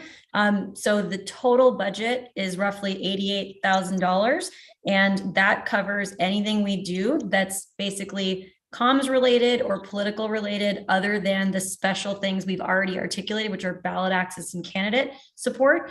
So pretty much anything we want to do has to come out of there. And we've got a number of things that are earmarked within there for staff projects. And so as we were articulating a way to accomplish this, it looks like Todd's got his hand raised, so I'll let him jump in a second. What we're trying to accomplish is to give the committee a lot of flexibility throughout the year as political ideas come up, to be able to vote on that as is. So I think the right way to think about this is, do you want to decide all of those decisions now and allocate that money now, or do you want to save it for the rest of the year? As we've been telling everybody, we've set up this budget to be based on a $1.7 roughly $1 million revenue, and we have big plans to make more money than that. And I know that as we are able to look at our revenue generators and see a path to more money, we might be upping this amount. But right now, I want everyone to imagine this is like a fixed amount that we have for the whole year. So as we're looking at proposals, I know we've got actually 2 other ones later today. Even just know that this is kind of where all these dollars are competing from. So there's a number of different ways to get at, I think, what Mr. Ford is trying to do, and I'd be happy to speak to that. But just wanted to make sure that was super clear. This is like our budget for the year. Angela, let me know if you want us to speak to any rules of thumbs around what's kind of available for that pot of money in terms of making sure we're able to work on political projects as they crop up. Let me leave it there for now and hand it off to whoever is next, but I've got a couple other ways that we could solve this if that's helpful. Okay. Mr. Hagopian? Yeah, I think I made a number of points last time, so I'm not going to beat a dead horse. All I will say is that if you vote against this special budget for this, it doesn't mean we're not going to spend the money on this. We still have the ability to spend that money within the larger outreach and activism general budget that we put in place. If you vote for this, it does mean we can't spend the $10,000 on anything else that we wanted to. Yes. So yes, you are voting specifically to put this money towards what Pat Ford displayed. That is the result of this motion. But if you vote no, we can still do that. We just have the ability to shift depending on what happens this year. So again, I'll be voting no, but I just wanted to make sure people understood why. Thank you.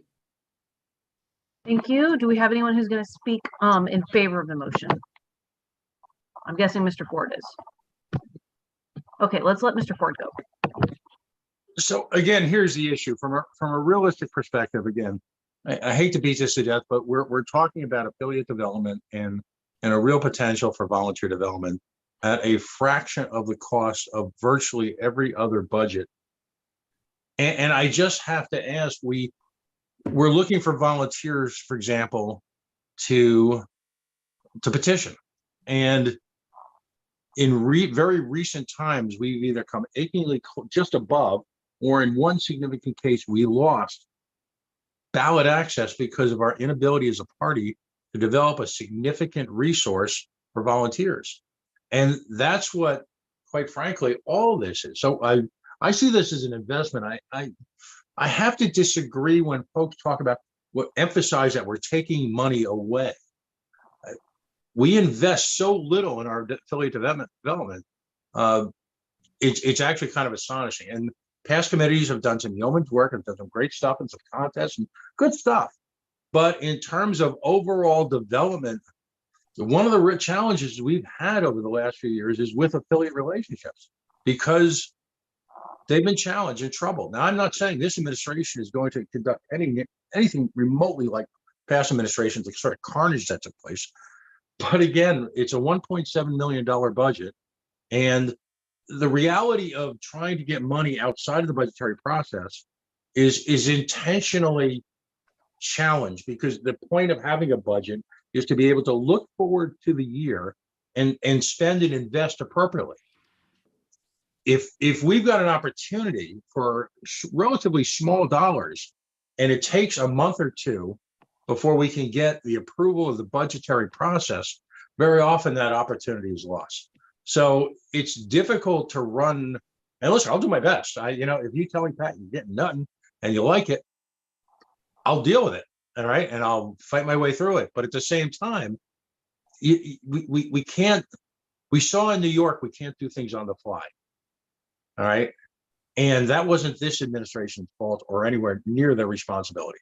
But the reality is, a small investment in this case has the opportunity to yield great things. Last year, we had a $7,000 budget and we budgeted that. And now we're looking to A, send out physical product in the form of the affiliate in the box, and B, provide little bits of startups to help us, again, to build college affiliates. It was just something this party has tried valiantly in many cases, but has never been able to do.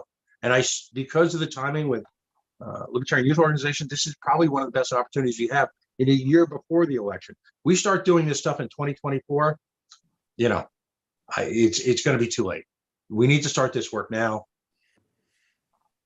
Some type of investment capital has got to be put forth. Again, we'll do our best if not, but it'd be a big jump start.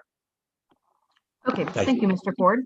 Okay, we're going to go to Miguel. We're going to circle back to Ms. Houston after our other LNC members have spoken. Go ahead, Miguel Duque. Thank you. I have just been kind of sitting back on on this item and listening to debate, because I'm naturally very supportive of affiliate support activities, and I'm in agreement with a lot of what Patrick is proposing, and the rest of the affiliate support committee. I think that they're putting together really good plans, and I think now I'm still either unsure about it or kind of inclined to vote no, merely because of even though I'd like for a lot of these proposals that the committee is putting forward to move forward, I think that it could be done within kind of the existing. I kind of want to really leave staff in control of administrating a lot of these processes, and I think that the affiliate support committee could kind of work in tandem with the staff, similarly to how other committees like the IS committee is doing. The IS committee, for instance, doesn't have its own budgetary line item. We're kind of working to guide and advise the staff on how to best manage our, technology assets and such.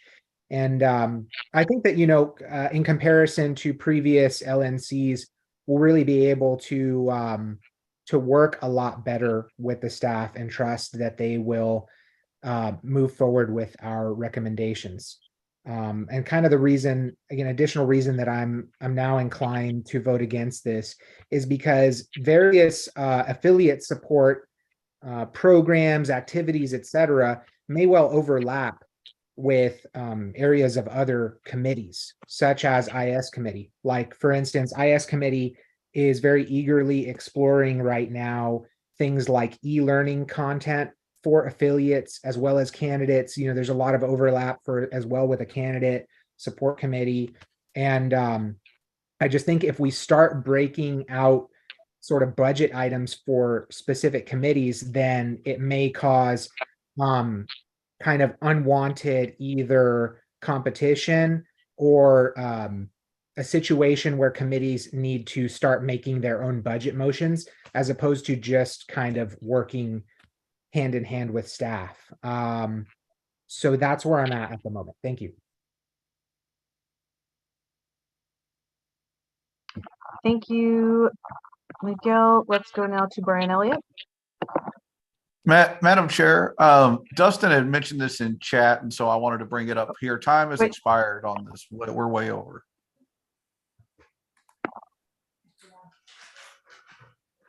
All right, so let me jump over to the agenda. All right, you're right. Time has expired. Okay, do we have? Well, we're supposed to adjourn in 8 minutes. What do you guys want to do? Can we vote? Are we ready to vote? Well, I'd like the opportunity to respond to Miguel's Okay, so thoughts. time's expired, so we're not going to debate it until someone says. There's a couple. I'd like to make a things motion here. to extend by 5 minutes. Second. Okay. Object. Ooh, My turn. okay, we're My going to turn. go to a vote on whether or Oh, not okay. we're going to extend time by 5 minutes. We're going to do, Madam Secretary, can we do a quick roll call vote? Just like on a spreadsheet? I'm sorry. Can we do a quick roll call vote on this, just like on a spreadsheet? Like, Well, you know- that's what this is. You're right. I'm so sorry. But I won't do all the filling in. I'll just. That's what I mean. Yeah, just a tally. Oh, well, crap, I didn't blank it out. Hold on.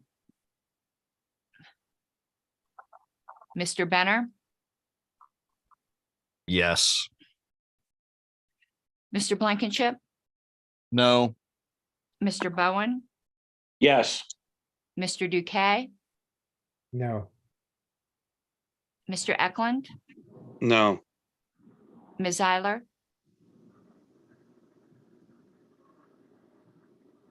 I'll come back. Mr. Elliott, Yes. Mr. Ford, Yes. Mr. Pankey, No. Mr. Hagopian. Yes. I will vote yes. Mr. Nana. This is a motion to extend time, correct? Yes, sir. Correct. No. Mr. Nikela, Yes. Mr. Rufo, No. Mr. Smith, No. Mr. Watkins, Yes. Ms. Eiler. Yes. I hope you hear my. Yeah, I got you now. Madam Chair, this is a motion that requires a 2/3 vote because it is to suspend the rules, basically. So the yeses did not get 2/3. Okay. So I believe we're going to need to go straight to a vote on the motion right now. Are we ready to do that? I still would like the opportunity to respond, but I guess I can't because But you there can are issues. in the chat. Okay. I'm sorry. I just can't be I can't be unfair. Okay, we're gonna go to Madam Secretary. Are you ready? Yes. Okay. Mr. Benner, No. Mr. Blankenship, Can you clarify the motion? Move to amend that $10,000 is taken from the outreach and activism general expense budget line 7,000-81 and be placed into a new minor GL code affiliate support under the core services budget section, line 7,000-84. Yes. Mr. Bowen, Yes. Mr. Duque, No. Mr. Eklund, Yes. Ms. Zeiler,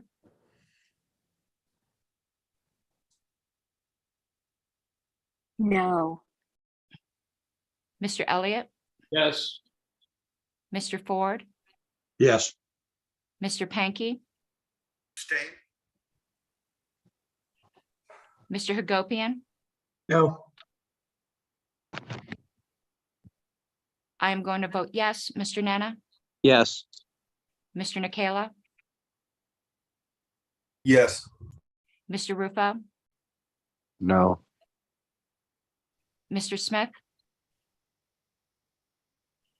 Abstain. Mr. Watkins. Yes. Madam Chair, it's 952. Okay, does this one need 2/3? No. Okay, then I believe the motion passes. Thank you all very, very much. I'm getting right to work tonight. All right, thank you, Mr. Ford. Moving on to our next agenda item. It's a similar motion, Madam Chair, with regards to the Historical Preservation Committee. Okay, However, I am going to add to my notice motion a proviso, which I believe is within the scope of notice.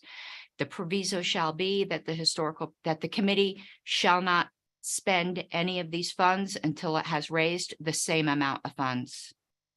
So my motion is to add new revenue sub GL 4000-60 historical preservation in the amount of $2,500 and a new expense sub GL of 7,090 historical preservation in the amount of $2,500. As you can see, these are offsetting because this committee is going to raise its money. So I'm sorry, that's argument. That's why the proviso is there. These are two offsetting budget lines, revenue and expense. okay. Does it have a second? Second. Okay. All right. Madam Secretary, would you like to speak to your motion? Yes, I think a lot of it got spoken to before, but there's a few points that were made before that I wanted to raise. There's certain committees that are specialty committees that need to not have to go to the LNC or staff with specific motions. They are empowered committees that have expertise in the area that they're at, and they need to have a budget. But I also think they need to be accountable to raise that budget. So this is not taking money from any other line. It's adding a revenue line and an expense line that zero out. That's the way this committee has always been handled. Okay, let's go down the line. Mr. Ford?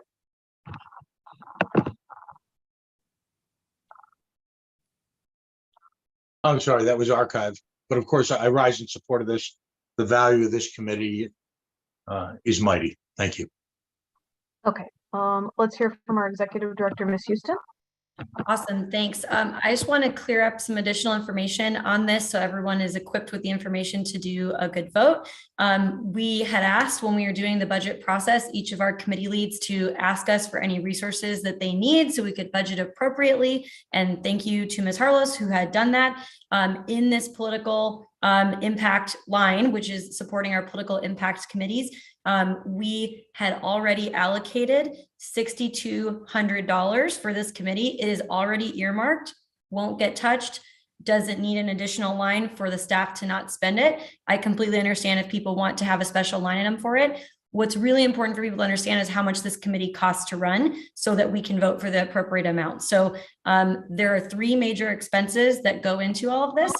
One is storage fees. Second is the cost to run Wikipedia. And then the third is any additional purchases for items that might go into our historical content. So if we're hoping to appropriately fund this committee, what it costs is, when we can't change, is at least $3,700, right? On top of that, if we also want to purchase anything else, we can give any additional budget. And it sounds like, Karen Ann's been really consistent in requesting $2,500 to do this. So I just want to make sure everyone's aware of that. That's the amount that's already been earmarked, and it's already set aside, for within the budget line item.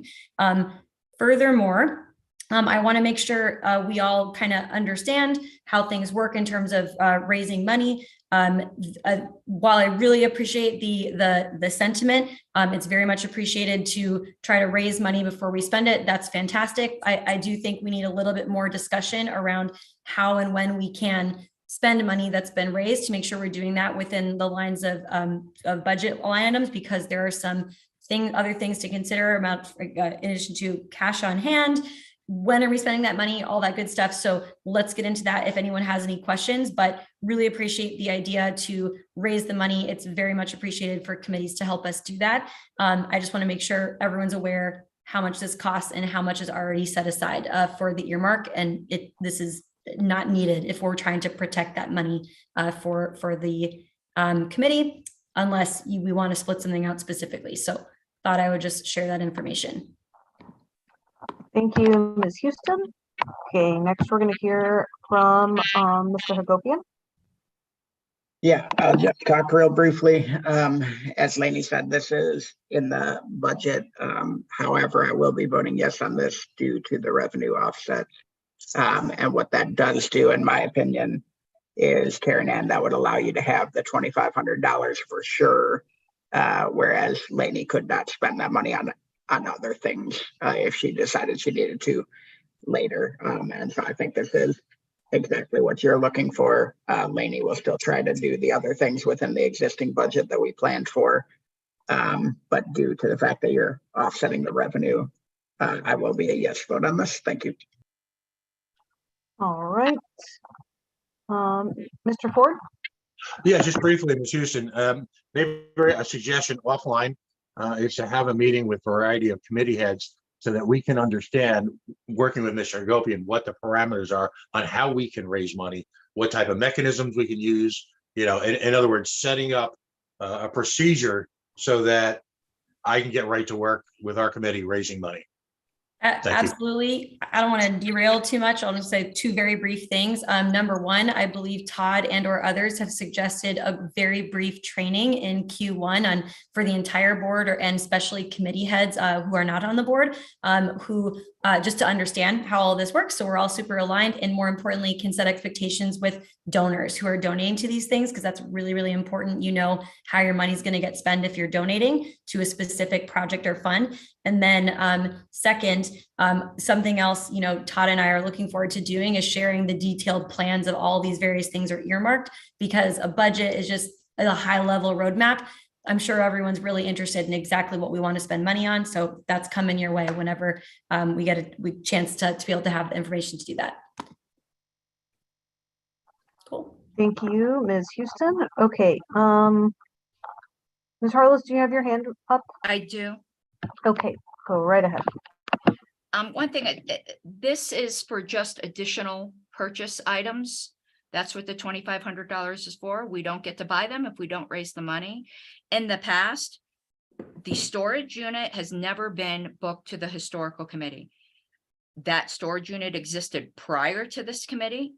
And unless the LNC is proposing to throw out all of its records, this is an operating expense. It is not an expense to run the historical committee. The amount and the wiki site is $350 a year. It's like, for a fully managed wiki, it's insanely cheap. So the budget we're raising is the actual discretionary budget of the historical committee. And if this was going to come out of the political, I forgot the terminology, that just got, earmarked a little bit, the wrong term, but put aside for affiliate support, this is another $2,500 that can go to offset that, because I'm trying to put my committee on the hook to raise the money. And I just want that reflected in the budget for transparency and accountability, and for us as a committee to be able to do our own motions and spend our own money. We shouldn't have to get permission from anyone. We're an empowered committee. It fundamentally changes the character of the committee if we can't do that. Thank you, Ms. Harlos.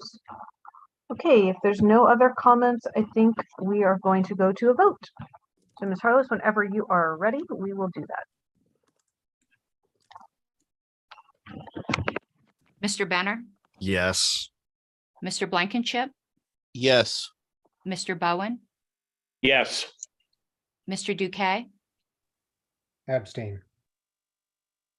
Mr. Eklund, Yes. Ms. Eiler, Yes. Mr. Elliott, Yes. Mr. Ford, Yes. Mr. Penke, Yes. Mr. Hagopian. Yes. I will vote yes. Mr. Nana, Yes.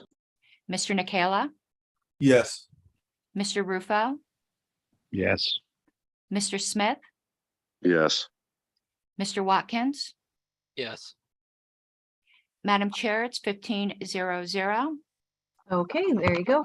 Motion Madam passes. Chair, Oh. I move to extend time for 15 minutes to allow your two noticed motions to be heard. Okay. Do we have a second? Second. Okay, thank you very much. I think this requires 2/3, right? Yes, Madam Chair. Okay.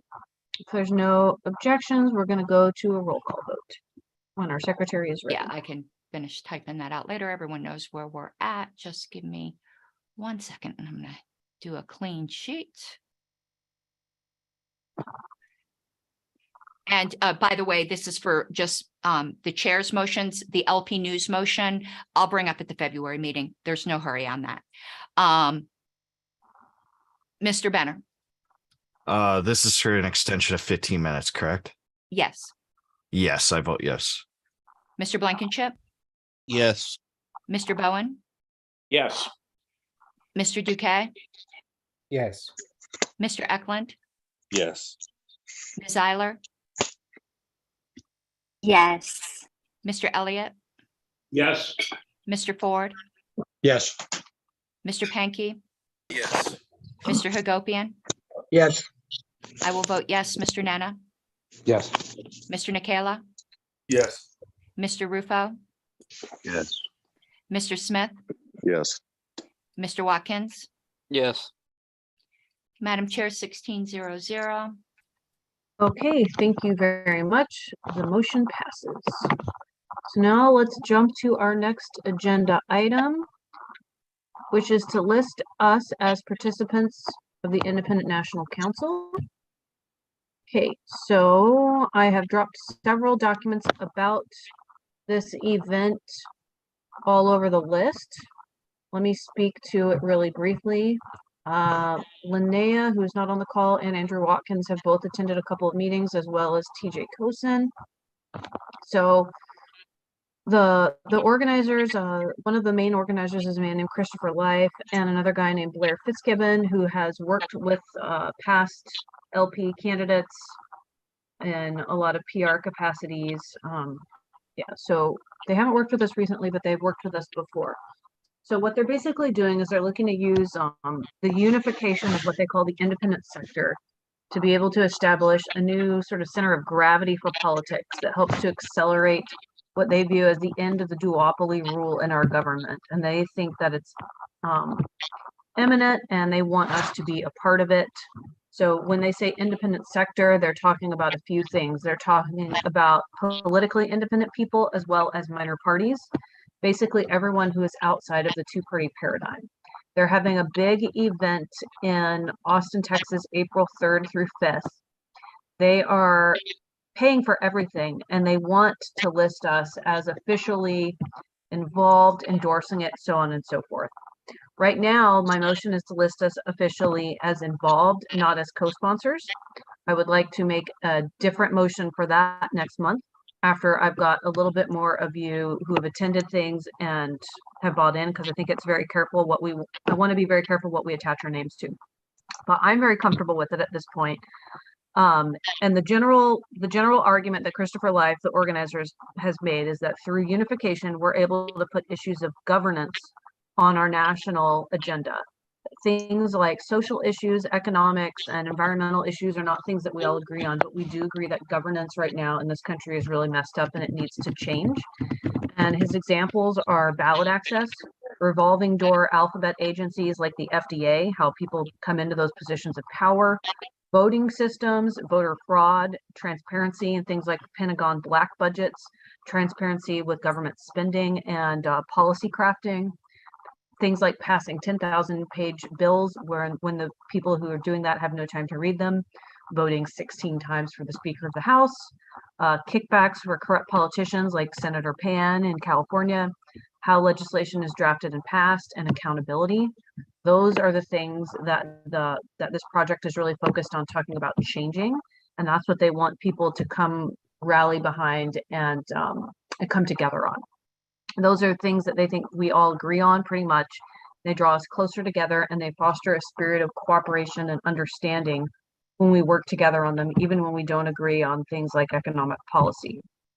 And one of the main goals of this project, which I think is very interesting, is to kind of break the two-dimensional paradigm of right and left, that he does not like that people view politics as just Republican and Democrat, and he calls it the political rise. And he says that the political rise is really the third domain or third dimensional element to the political spectrum, and that it's basically voices that are suppressed by the duopoly, like false binary, that are trying to rise up past the duopoly.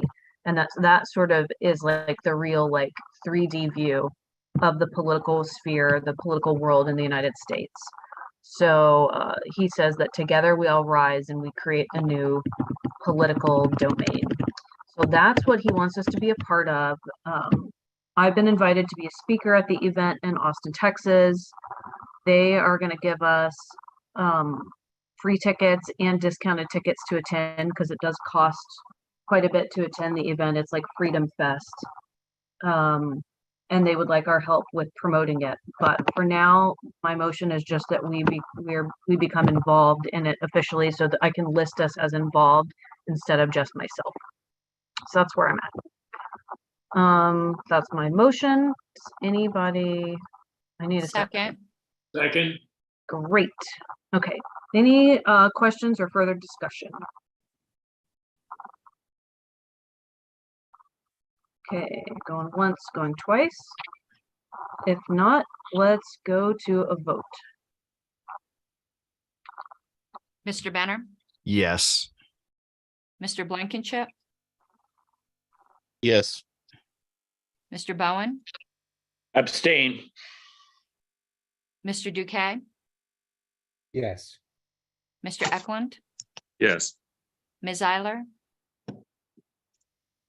Yes. Mr. Elliott, Yes. Mr. Ford, Yes. Mr. Pankey, Yes. Mr. Hagopian. Yes. I will vote yes. Mr. Nana, Yes. Mr. Nikala, Yes. Mr. Rufo, Yes. Mr. Smith, Yes. Mr. Watkins. Yes. Madam Chair, it's 15-0-1. Okay, great. Motion passes. Let's go on to our next motion. Okay, let's look at the agenda. This is official endorsement of the Rage Against War rally and donate $1,500 towards the event. Okay, so that is my motion. So I'm pretty sure everyone here knows that Andrew Watkins and Otto and a couple other people have been helping me plan, in connection with the People's Party, a huge anti-war rally in DC on February 19th. I was reached out to by Nick Brana several months ago to do a live stream talking about our similarities and things that we agree on. And we developed a pretty good working relationship.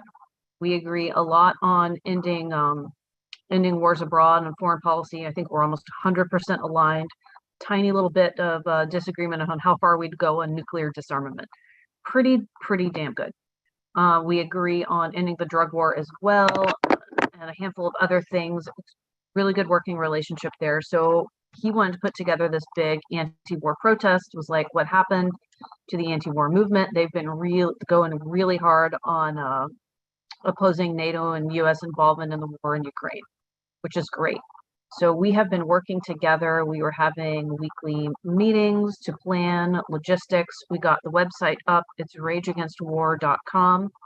We are going to have some really big speakers, and we're working on getting more libertarian speakers to the event. Right now, we're getting a little bit outpaced by lefties. So we're going to reach out to Lisa Kennedy and Ben Swan this week. I will tell you that there are no Republican and no Democrat speakers. One of the conditions that we've set is that third-party people and independents are welcome to speak, but we are not holding space for Republicans or Democrats, even if they're really strong anti-war advocates. Their parties have supported war, and so we're just not, we would love for them to attend the event, but we're not going to be having a platform for them. So we're still planning, we're still raising money, we've got sponsorship levels. That's about it. Does anybody have any questions? Or actually, I guess I'll need a second, and then I'll second. Okay, great. Anything else? Madam Chair, just a clarifying question, since I know that it's come up in the social media, so just wanted to make sure it's made here. Can we go in order though? There's a couple of hands up. I'm sorry. I thought you had said there wasn't anybody. So No worries, no worries. Okay, Ms. Harlos? Okay, a couple comments. Absolutely in support. I'm glad we're doing these single issue things. It's something we should have been doing all along. And I just have to say, this might not be the most appropriate comment, but I am just perversely pleased that it's the left, considering just some things that people have said, that our first really big coalition is with some hardcore lefties on issues that we agree on. I've been following the People's Party for a long time, disagree with them heavily on a lot of things, but two things they are super strong on is free speech and anti-war. Absolutely. Thank you, Ms. Harlos. Mr. Bowen? Thank you, Madam Chair. I echo Ms. Harlow's comments. The anti-war movement is almost disappeared in this country, except for a couple of minor parties, and it's very, very important. I do have a question, just curious. I will be in support of this regardless, but is this a pre-budgeted item, or are we taking this from a general account? This would come out of political impact. Got it. Thank you. Mm-hmm. And Mr. Ford? Yeah, this is outstanding. Coalitions are the way to go. We'll have the opportunity to promote libertarian values in front of a lot more lefties than they'll get in front of us, if you will, because this, I believe, will have a nationwide footprint. A question, when can we start seeing marketing material so that we can start disseminating it and on some of the logistical end? Marketing material exists, and it'll be going out pending this vote. Thank you. You got it. Mr. Pankey? Yeah, sorry. So the question I made is that there was a lot of talk about the $1,500, and I just wanted to make sure to clarify the $1,500 is because we are being listed. That would list us as a top level sponsor of the event, and that it's kind of silly for us not to be listed as a top sponsor of an event that we're co-organizing. Is that correct? I mean, that's part of it.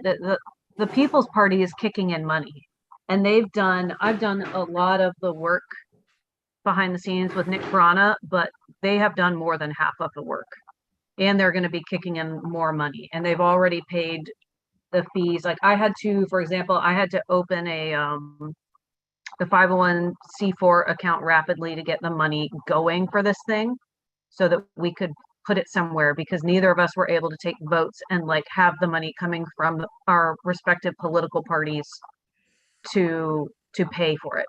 Do you know what I mean? I couldn't just take the vote. And so they dumped money into it. And now I'm like, can we be the the other, can we do the second half of the heavy lifting? And we're probably still not gonna, we're not gonna pay for the whole thing. You know, we're trying to raise $45,000, but we should at least kick something in and not get outdone by the People's Party. And to that, any proceeds that go into this event, above and beyond that, which are the costs, are to be split amongst us, right? So if the event makes $3,000 net, then this would all offset anyway. Is that correct? I don't think so. I mean, right now we haven't made our goal. We've raised like $10,000. So we could certainly give money back if we made money. But right now I'm not worried about us making money and having leftover. Like, we're just desperately trying to reach our goals so that we can purchase a riser, a decent sound system. I have to rent porta potties for at least 2,000 people, and crowd control because this is happening at the Lincoln Building. Right. So we're not expected we're trying to avoid any, we're trying to avoid us having to pitch in more and fundraise for the expenses, but we're not directly anticipating that this will be a net revenue raiser for us. Is that correct? No, this is political impact. It's not a fundraiser. Yep. All right. Thank you very much. Okay. Any other questions? If there's none, let's go to a vote.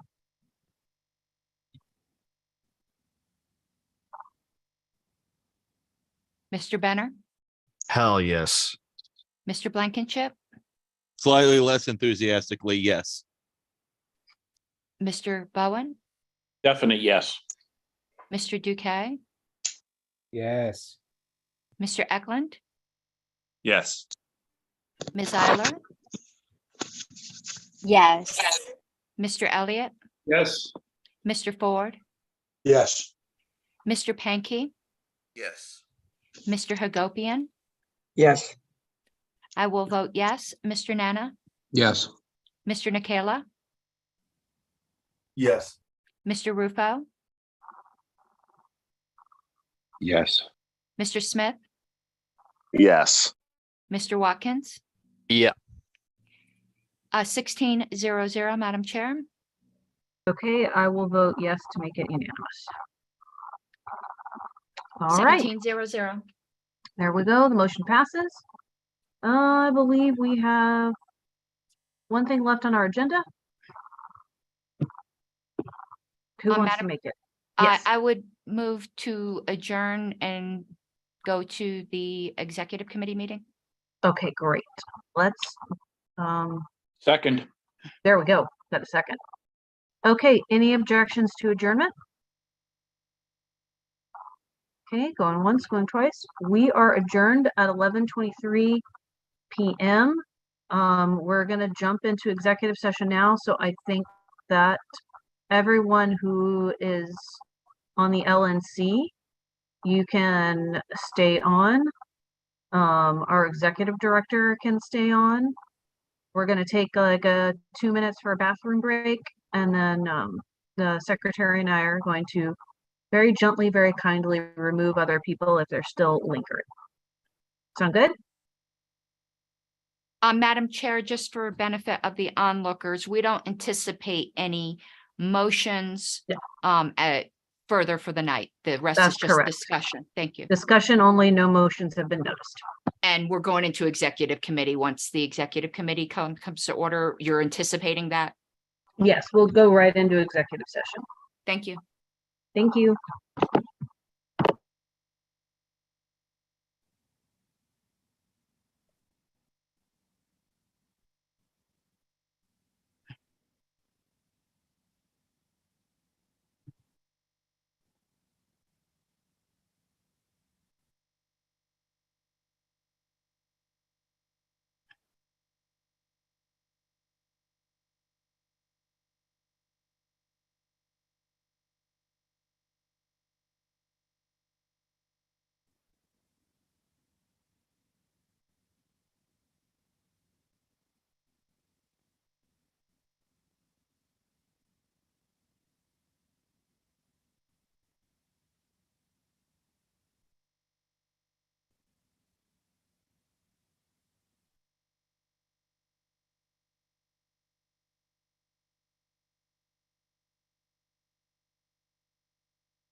Madam Chair, I'm going to be